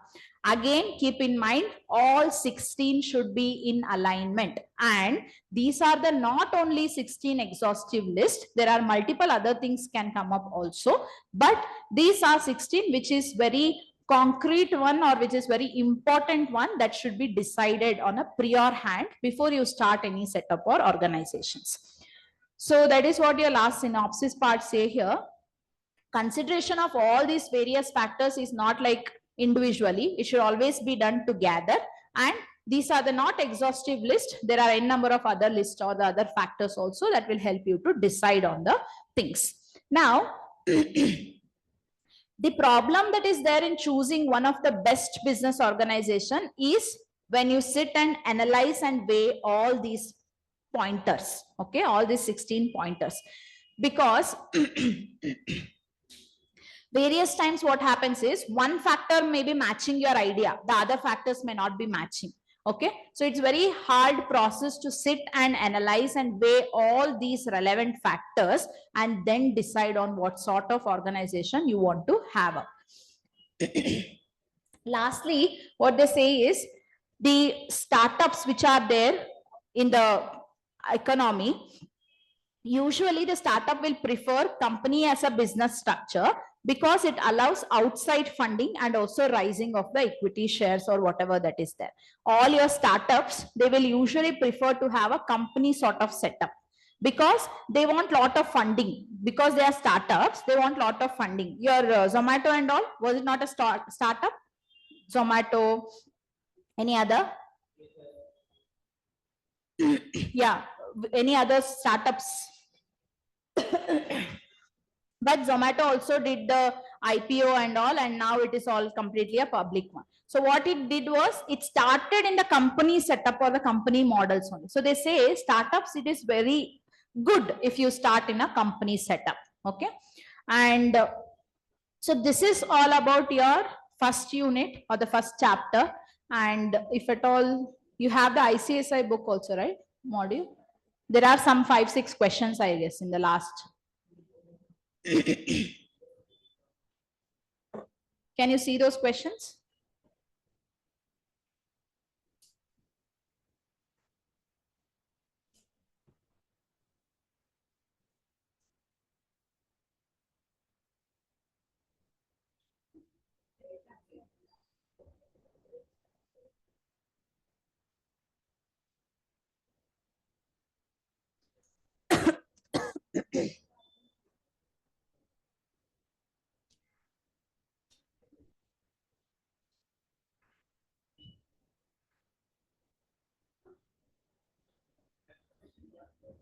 Okay. Are you able to see those questions? How will it happen usually in class? Will they solve the questions, or I don't know, I'm asking you. Yes?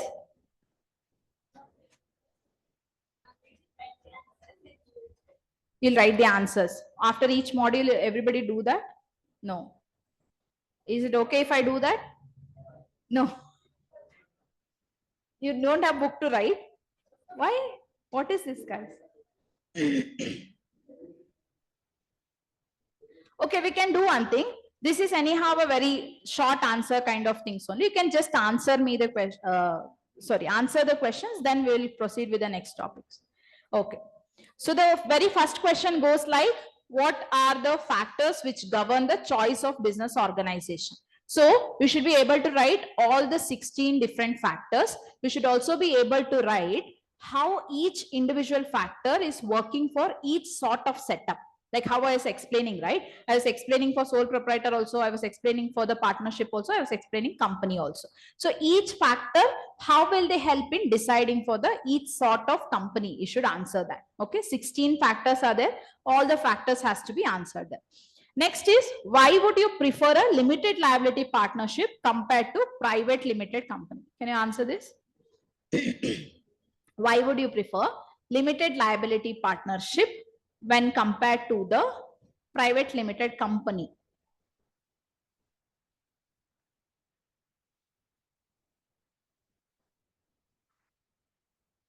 So you should be able to say what exactly is the benefit of having the limited liability partnership when compared to, yes, fewer compliances in the, okay, limited liability partnership have very few compliances when compared to the private companies. Okay. No division of shares where? Okay. Any other factors?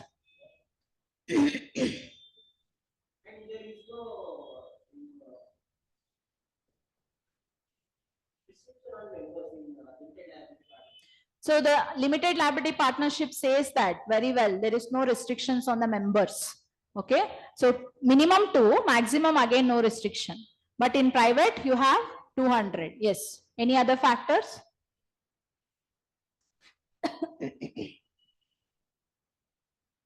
Quickly. Liability concept holds good for both. It is same limited liability. Yeah. The other factor, the non-scalable business. Limited liability partnership is favorable for non-scalable business, which means that not having the much larger scale operations. But yeah. Yes. So limited liability partnership, more stable business than private company. Yes. Any other? Okay. You are able to jot down this. Yes. Any other, Megha? Okay. You are able to jot down these particular points, how it is different. Like the differences in itself will help you say that which one is better than the other. Okay. Yeah. The next question is distinguish between your sole proprietorship and partnership. Yes. Same. What sole proprietorship? One. Yes. What one? Only one person. Okay. He can enjoy the risk also. He can enjoy profit also. Fine. You can't say more than two. You should say two or more than two. Yes. Any other? Sole proprietor and partnership. See, okay, secrecy is more here. Fine. Any other? Liability concept is same. Both. Unlimited liability. Yes. Sole proprietor and partnership. Again, any other?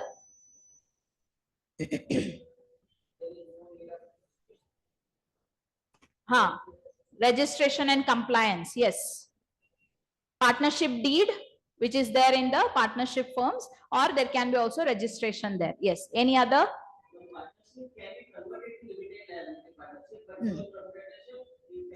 Okay. Yeah, that is one kind of difference. Yes. Any other? With respect to the professional expertise, partnerships can have multiple professional expertise there, but in case of sole proprietor, it is decided that he is the only person and he is only one expert who is there. Managerial aspect also, in cases of the sole proprietorship, managerial aspect is only one person, and here you have can divide it amongst or jointly shared. And again, the concept of your flexible administration. Yes, administration is more flexible in cases of sole proprietorship. But when you are coming into the partnership, there are certain restrictions on the administration aspect also. Yes. Any other?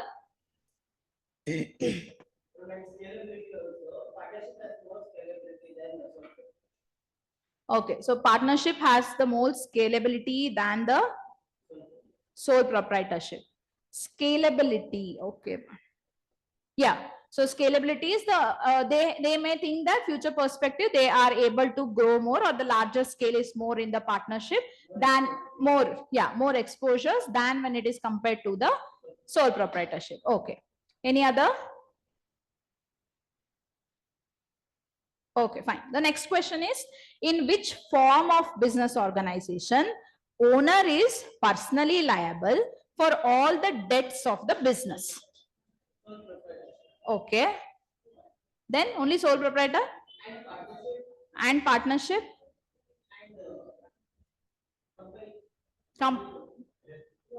No. Why company? They are saying personally liable. Huh?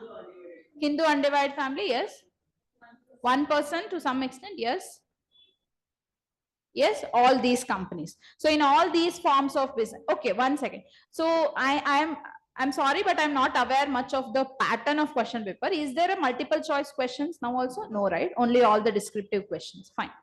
So okay, this is one question wherein you should just jot down the companies. Next is, what are the advantages of partnership when you are comparing that with private limited company? You can very well say now, well, two different sets, partnership and private company. Advantage of partnership, you should say me, when you are comparing it with a private company. Yes, quickly. Distribute shares where? Issue the shares, okay. Easy to start a partnership when compared to the private company. No, there it was limited liability partnership. Here it is only partnership. It is almost same except your liability concept. In limited liability partnership and the private company, both the liabilities are same. Limited liability. But here in partnership, unlimited liability. In private companies, limited or unlimited? Limited liability. Limited up to the shareholdings or whatever they are. Okay, any other differences? Registration, yes, because company, it has to go through lot of registration. Yes. Yeah, it is very inexpensive to start a partnership. Scale of businesses, flexibility, all these factors, okay, that you can use as a writing for the particular aspect of the differences or advantages. Fine. Now, why would you prefer one-person company when you are comparing it with a sole proprietorship? Legality, fine. Okay. Girls, answer something. Have taken class for almost 2 hours. Yes. Legality, he said.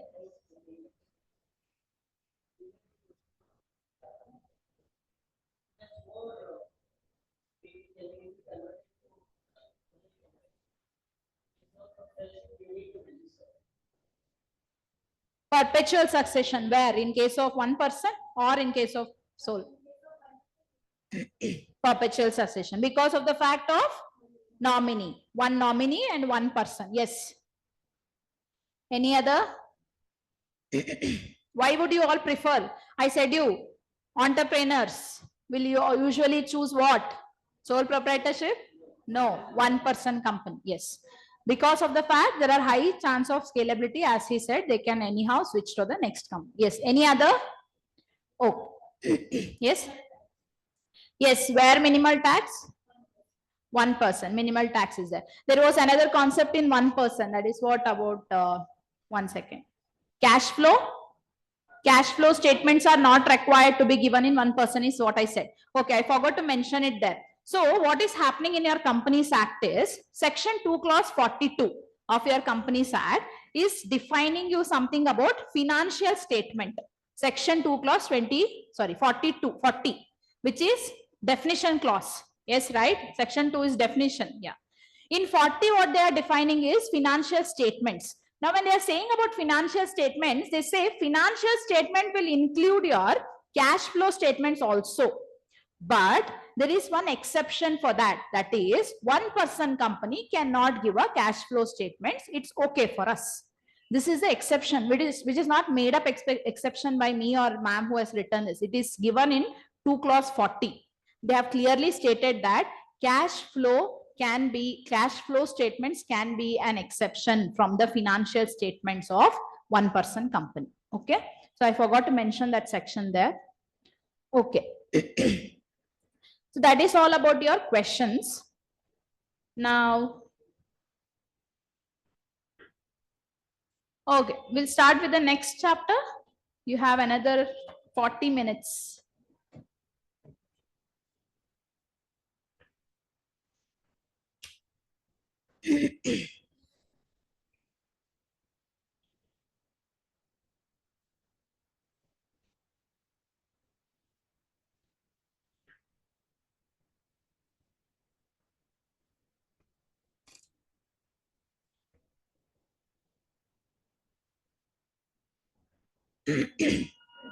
Okay.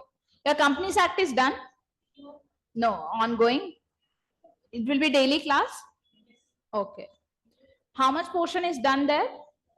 The basic thing, 30% is done. Basics and all are almost done. Okay.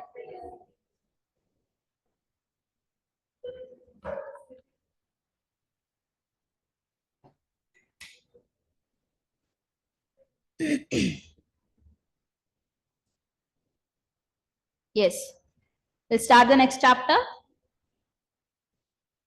Don't see like that, guys. I know it is very pity. Fine day, like 6:30, somebody sitting here and listening to some lectures. Full day, what you all did? No classes? Slept nicely? No classes? This is the only class you have today? Tomorrow? All the hours. How much?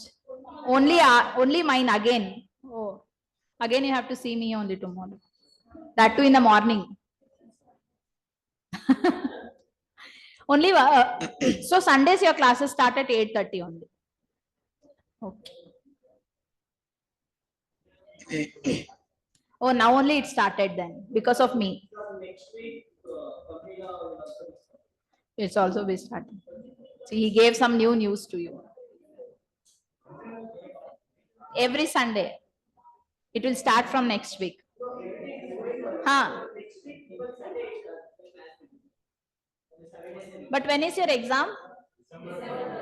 December 22nd onwards till 28. So I should finish it before that. Because my classes are scheduled till December 27th. I don't know for what reason. Yeah, because I take only Saturday, Sunday. Na? It has gone like that. I can finish it off. I'll do it early, but it has gone like that.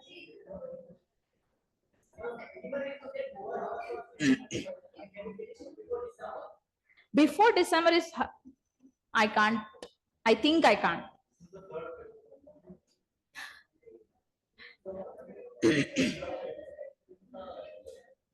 Okay, so yeah, I get it. I can't take every day. Because of the fact I said I can take every day 2 hours only. They don't want to give for 2 hours. It should be 3 hours at least. If I take every day 2 hours, it is fine, but I can't. Sundays I can, not up to Diwali at least. After that, I'll increase. After that, I have to increase, or else I can't finish. Not until Diwali. After that,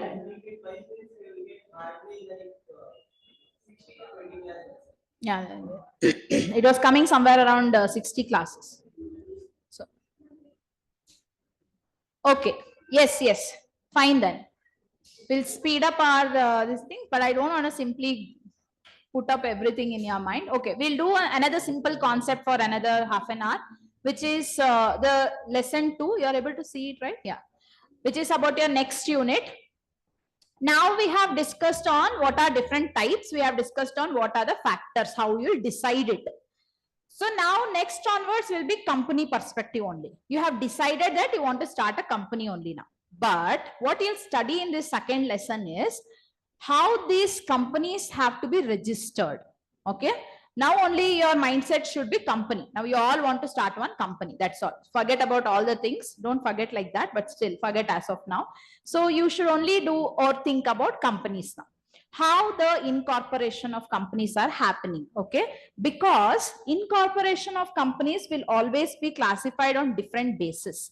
based upon the number of members, incorporation based upon the charters that are there in the act, and incorporations based upon the liabilities by share, liabilities by guarantee. So all these are different types of incorporations of the companies. Fine. So only that perspective we will study now. We will also study about the special features of company, why this is called as a company. So to call anything as a company and differentiate it from others, there has to be some special features. So we will study that special features. So that is why in the unit 1, when we were studying private and public, we did not deal much. Private and public, I only gave you glimpse. Here we will study exact features of private and public company. We will also study exact features of Section 8 company. We will also study the exact features of foreign company. Okay, because now we are studying only companies, no other things in the mind. Okay. Firstly, you might have already learned the word meaning of company, which is nothing but is they say that it is equal to gather bread. So something they are earning together for the bread, that they say it as a company, or in some people are coming together to earn for their bread. That is the concept of company, or the Latin term for the company. Now you have to be always keeping it in mind that the only agenda here is common purpose. Okay, so if somebody is coming to be in this particular company setup, for initially all your promoters, they can't have different purposes. One will be thinking that I'll do steel, one will think that I'll do cotton, one will think I'll do sugarcane or sugar. No, purpose should always be common. Usually that purpose can be the activity, or the purpose of earning something, or the purpose of doing something towards the society. But purpose should be always a common purpose, and everybody are coming together for that common purpose only. And usually in initial days, what was the common purpose? To earn the bread for themselves. So what are they saying is common purpose should be there. They have to incorporate themselves as a separate legal entity. Okay, even though you know that you are part of this company, even though you know company is run by you, there is no ghost that is running there, there is some persons behind it, but still the defense is they are separate legal entity. Fine. And incorporation is necessary to term it as a separate legal entity. If you are not incorporating, you can't say it's a separate legal entity, because incorporation is nothing but you are giving a name to your company, and you are saying that this whole properties or this whole things will be run in the name of this particular person. Okay, you are giving a name towards something, towards a legal character, sorry, towards a fictional thing, and then you are saying that this is a legal person. So that is why it is important to say that it is a separate legal entity by incorporation of the same. Now, a company as an entity has several distinct features. That is what I was saying. In order to make it as a unique form of company and separate it from sole proprietor, partnership, or LLPs, it has to have its own features. What are those features? First feature is corporate personality. So there is one thing called as corporate personality, that is nothing but separate legal entity. It has its own personality. All the activities of the company is going in its own name. All the checks that are drawn from the company is going in the name of the company. All the accounts that are there in the bank is in the name of the company. There is no account that is held by your board of director person or the chairman or the CEO and all. They say that it is in the name of the company. Okay, so they have their own corporate personality. Second is the capacity to sue and be sued. Okay, now sue and be sued is nothing but not sue from so movie.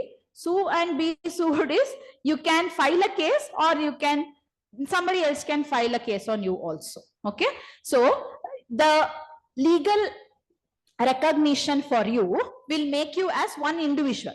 So I am an individual, Mega is one individual, Pujita. Yeah, Pujita is another individual. Now all of us can go and file a case in the court. Somebody else can file case on us also. Why can they do? We are all separate individuals.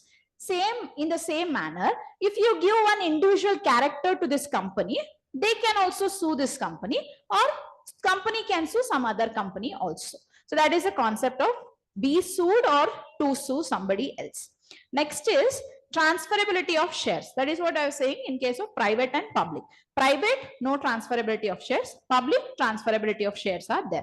Shares is nothing but you are attracting the public fund through the share equities or preference, whatever that is there, debentures and all. You're attracting the public there. So you are able to transfer these particular share, or transferability of shares are happening. Next is separate property. So separate property is nothing but in the name of company, you can buy the properties. Okay. And in the name of company, you can sell the properties also. And separate property is, this whole company is a sort of separate property is what they say. Okay.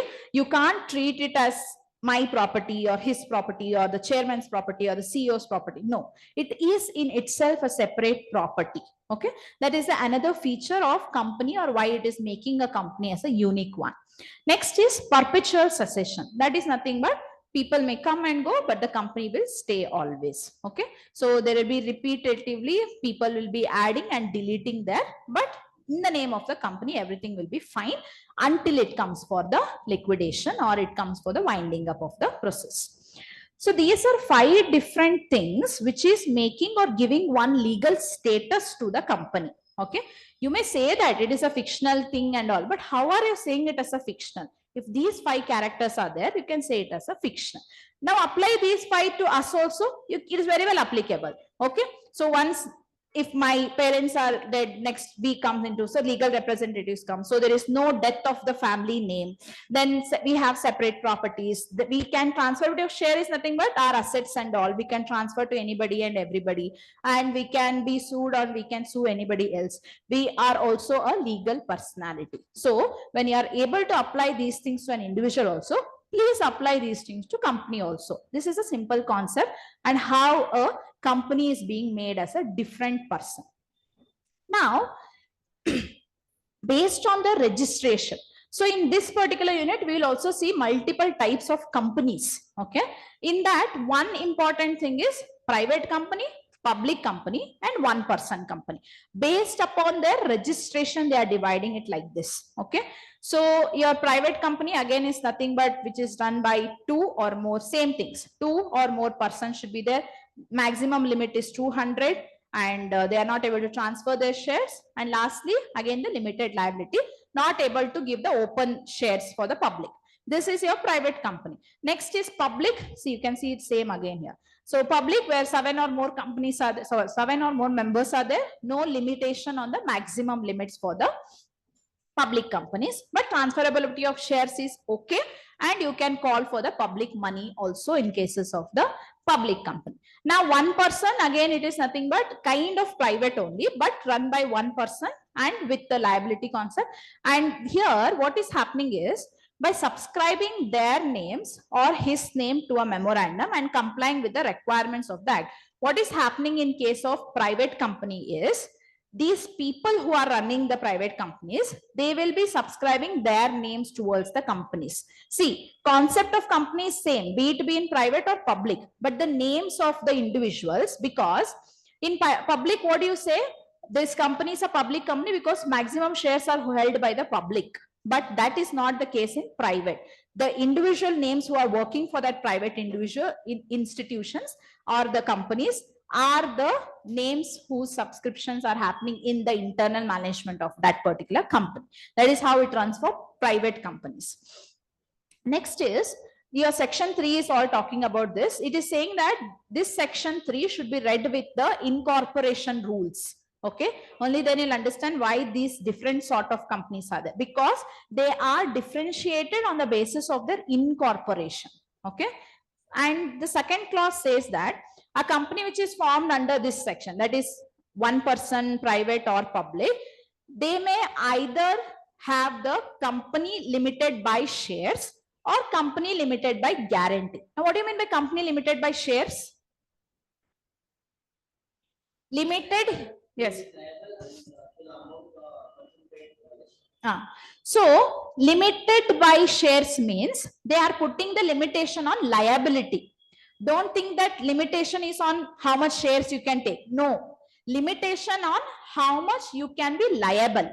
if a company is limited by share company, it means that whatever shares I have in the company, only to that extent of share value I'll be liable. Okay. Now, if Mega is having the particular shares in a company, and that company is a limited by share company, which means that if Mega is having 10 shares, she will be liable to the extent of 10 shares only, not more than that. This is limited by shares company. But there is another concept that is limited by guarantee. Now, limited by guarantee, firstly, you should specifically say this particular thing in the memorandum of association, saying that, see, my company, whatever I'm giving the MOU, I'm making it very clear in the MOU, saying that my company will be a limited by guarantee company, not limited by share company. What do you mean by limited by guarantee is, even though you have shareholding capacity, Mega has her shareholding capacity, which was 10 shares. But if it was a limited by guarantee share, it means, or it gives a chance to the shareholders to say to what extent you want to be liable. Give me in writing. Mega will have 10 shares, but she will say, I will be liable only up to 5 shares. Okay. Up to amount of 5 shares, I am liable. This is company limited by guarantee. What they are doing is, they are guaranteeing how much I am liable for. That's all.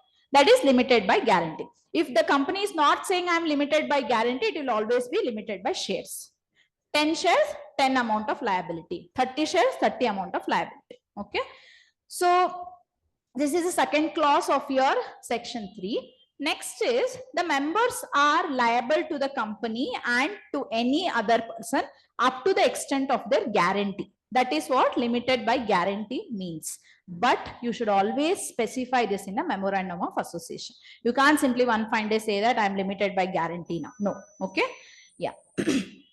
Lastly is your unlimited company. Now, in case of unlimited company, what happens? You all know by now, liability is not limited towards the company's extent, but it is till the extent of your personal liabilities also. Such companies may or may not have the share capital. Okay. So unlimited liability concept, if it is coming, they may or may not have share capitals. Okay. Or shares that are issued.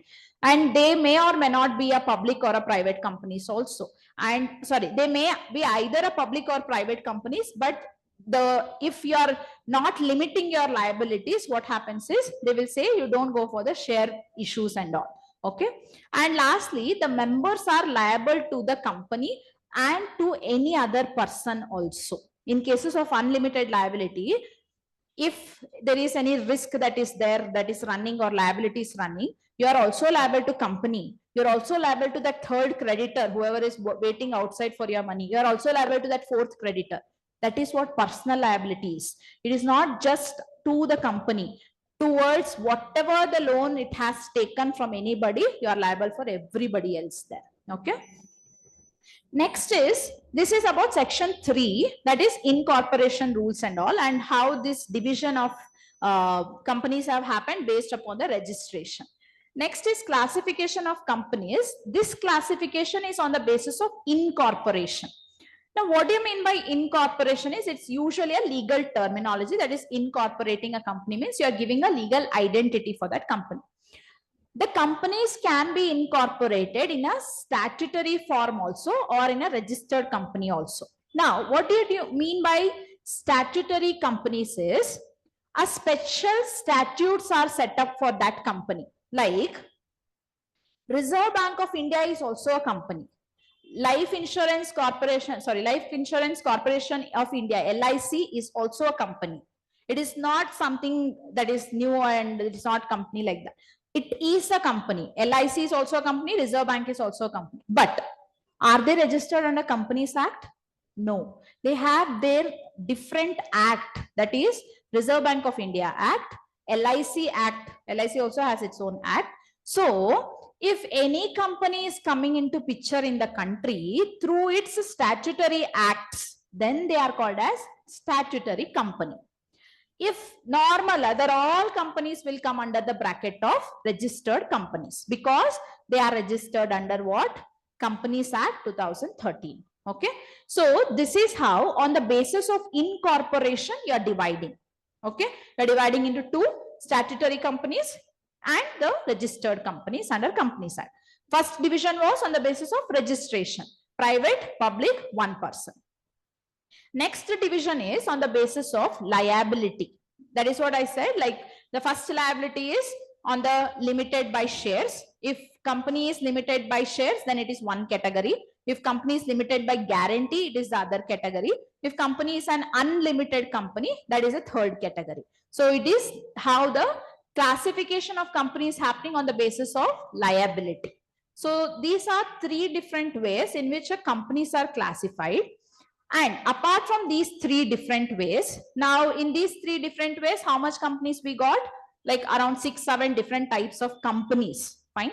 Apart from this, we have other forms of company. That is nothing but your Section 8 companies. Foreign companies are there. And we have, I think, one more company is there. Yeah, we have producer company, we have listed company, we have unlisted company, small companies are there.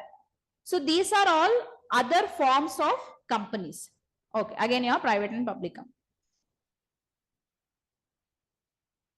Okay. So your Section 8 company, so I have given a glimpse of it already in the first unit. Now we will see exactly what the Section 8 company's features are. So firstly, the Section 8 company is given the license by the central government, and that is nothing but the non-profit kind of motive. It should always have a non-profit motive. It can't have a profit motive when it is a Section 8 company. And the other way is, now, as here it is mentioned that Section 8 companies are getting license from the central government. Yes. So when I was talking about statutory companies, they won't get license from Companies Act or the registrar. Okay. So in your Reserve Bank of India, all the banks that you have throughout your India, every bank is getting its license from the RBI through the Banking Regulation Act. Okay. I think you also have Banking Regulation Act. Part of this or the other one, I don't know, something else. You have that. So in Banking Regulation Act, you have certain sections which talk about licensing. Now, even Reserve Bank of India is a company, which is a statutory company. But what is happening? The license for that is being taken from the Reserve Bank of India Act or the Banking Regulation Act. So why I brought up here is the license that you are getting from a particular institution also is helping you to classify it as one kind of company. Yes. Here what is happening? Section 8 companies getting the license from central government because they should always have a no profit motive. Okay, or non-profit motive. The features that are there of the Section 8 companies are, it has its objectives only to promote the things. Okay, so main objective of Section 8 companies are not profit but promotion of something. That something can be either commerce, arts, science, sports, education, or your research, social welfare, religion, or the charity, protection of environment. All these are different variables or different factors which can be considered as one or the other promotion motto of any kind of NGOs. Fine. So can you say some of the NGOs if you know, like well known? Can use the phone and say, no issues.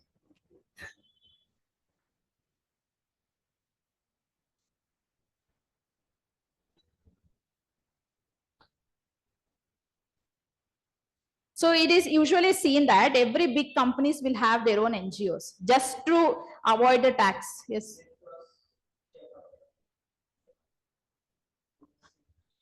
Okay. Any known NGO which is known by all?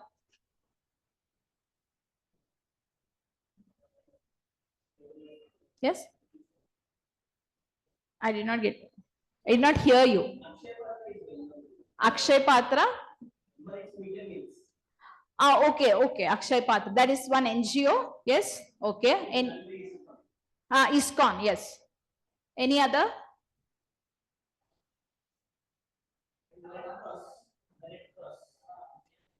Motto? Healthcare. Okay. Okay. Yes, Naman, you are saying something? You should be a bit loud. What is he saying, Pujita? Avas? Ava. What did he say? See, Pujita only did not hear. How will it cross and come till me?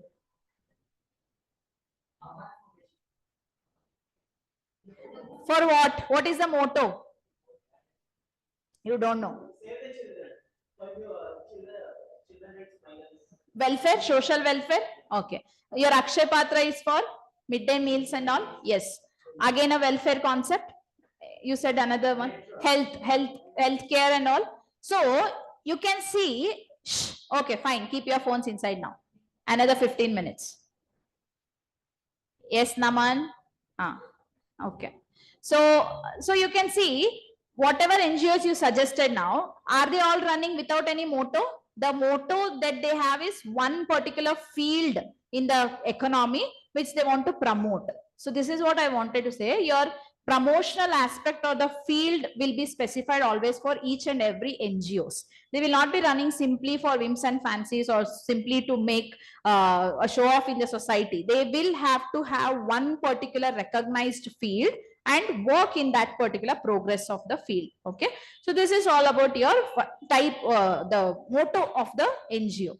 Next is they will not always have or never should have a profit motto. Okay, it is clearly said that it is a non-profit organizations. Fine, and they say that it intends to apply its profit also always to upbring the motto of that particular organization. Now, if Akshay Patra is earning profits also, again it is putting the profits in the same manner for the institutions only or for the organization only. It can't take that profit and put somewhere else or invest somewhere else. No, that intention of profit, whatever is gained, should again be applied for the same. Okay, it is a circular kind of organization wherein you gain profit, you apply for the same organization. You gain profit, you apply for the improvement of organization. You do whatever you want, but you can't invest these profits somewhere else. Okay.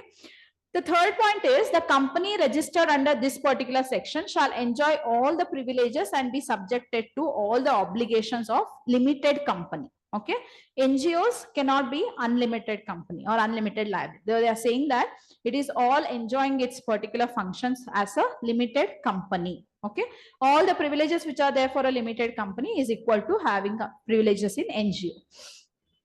Then the company can be registered as company limited by guarantee or company limited by shares, but not as unlimited, because it is acting as limited company. You can't register this as an unlimited company. Okay, NGOs are always limited companies, but that can be either by shares or guarantee.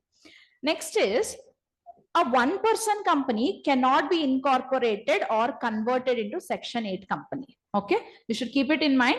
One-person company is usually having some or the other way the profit motto. Okay, and they are always the entrepreneurs to do something in the society. Now, you cannot suddenly shift a one-person company into a Section 8 companies. They are saying it is not allowed. Why they are talking about one-person company is one-person companies are also a company which is easy to convert into any other company. Can a private company be converted suddenly as a one-person company? No. Can a private company suddenly be converted as an NGO? No. But one-person company going to its higher hierarchy, possible? They are saying that we are banning you. You can't be completely turning into the Section 8 because you started with the motto of making profit. Now you can't switch and say you will not make profits in the society. Yes? With yeah, it is run with the society. It is not for the society or not for the motto or the benefit of the society. Yes. Next is Section 8 company has its independent corporate legal entity similar to the private company, public company or limited liability, and hence enjoy the credibility in the eyes of public. So how you have the independent corporate structure for any company, right? That is what I discussed, 5 different points. Same thing is holding good for Section 8 company also. So Section 8 company also says that this is my independent corporate company. So NGOs also are there. So in cases of NGOs, that NGO is given a separate legal entity title. Okay, it is a separate entity, and they can very well say it is a corporate person in itself. Next is the licensing of this particular thing. So rule number 19 of companies incorporation rule is talking about the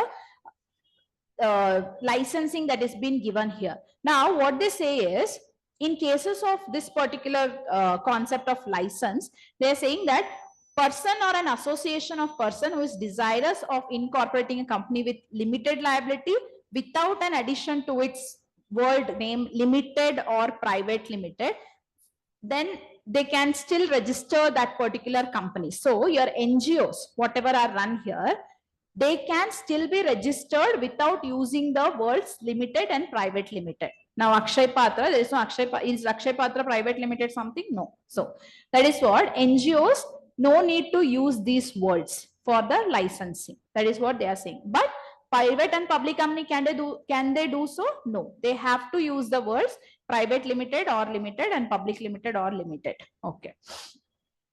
Next is your revocation of license. So I always say this particular thing in class also. If anybody is giving you some right, they can also very well take your right. So same thing, if anybody is providing you a license, they can very well cancel your license. Now you are getting a license to run an NGO. Very well that can be cancelled. But when they can cancel, if they are fulfilling these particular things, that is, if the company is contravening any of the requirement of section 8. Okay, so section 8 of Companies Act has its own requirements. If anything is going in contravention, okay, I'm going to cancel your license. Secondly, any of the condition that is subject to which license is issued. Now, section 8 has its conditions mentioned. If that conditions are fulfilled, you will be getting license. If the conditions are not fulfilled, you will not get the license. Firstly, you have fulfilled the conditions. Now you are going against the condition. What they do? They cancel your license. Okay. Lastly, the affairs of this NGO are conducted fraudulently or in any manner violative of the objects of the company, or it is prejudicial to the public interest. Prejudicial means it is harming the public interest. It is not in accordance with public interest. They have started to work in public interest, but now they are not working as per the promised public interest that they wanted to achieve. So if these three things are noted, then who issued the license? Who issued the license for NGO? Central government. They will very well take away that license. So that is what they're saying. Central government shall direct the company to convert. So firstly, they will take away the license. Now, apart from that, this central government can always direct these kinds of NGOs to convert its status and change its name and add limited or private limited also. See, if you are not following the NGO rules, but if you are very well doing work as a private company, central government will ask you, please change your status to a private company. Okay, either cancel or change it to the private company, because private company will do profits. You can't do profit by standing here. Okay, you either go back or go to the next step. That is what they do, or they can order to do. Now, no such order will be passed without giving an opportunity of being heard. You all know that anybody cannot be simply asked to cancel license. Everything should be done in a proper procedure. So central government first will issue some notice. It will say that, see, I'm giving you opportunity of being heard. Please say me, why did you do this? If they are able to justify and well explain, then fine. If they are not able to justify, they are making the wrong use or misuse of this, then they will cancel the license. But opportunity of being heard should be always given by the central government to the company. And a copy of such order shall be given to the registrar also, because even though it is NGO, it will be registered in the Companies Act. So they have to give a copy of such order of cancellation to the registrar also, once this particular cancellation is happening. Next is, the registrar shall, without prejudice to any action taken on the application in the prescribed form, register the company according. Now, if at all the central government is saying that, see, you're not fit to be the NGO, you can be private limited. Then NGO will say that, fine, I'll be private limited. What did it do? It changed its name to private limited. Now what should happen? When private limited name changed, when it is changed to private limited, suddenly a notice should go to the registrar saying that this company, which was working till day as a NGO, is now a private company. Okay, this is what they are talking about, the notice. Or else, if the NGO is saying that no, I don't want to be private company or public, I'll cancel my license. Then cancel the license, again send the notice. This NGO is working till now is cancelled its license. Okay, so anything is happening, registrar should come to know about the same. Lastly, provided that no such order shall be made unless the company is given a reasonable opportunity of being heard. So always companies should be given an opportunity of being heard. Lastly, where the central government is satisfied that it is essential to the public interest that this company should be still running, it can amalgamate this company. You all know what is amalgamation, right? Wherein two different entities are coming together, both the entities are having their value survived, nothing is lost there. Okay, in merger one company will be lost, but in amalgamation both are still in the proper identification. What is the concept here is, if they think that no, this company should still run, then they can amalgamate this with some other NGOs or convert it into private and then amalgamate with some other. Okay, and amalgamation, if it is happening, again the central government orders and all should come, and based upon that amalgamation will happen.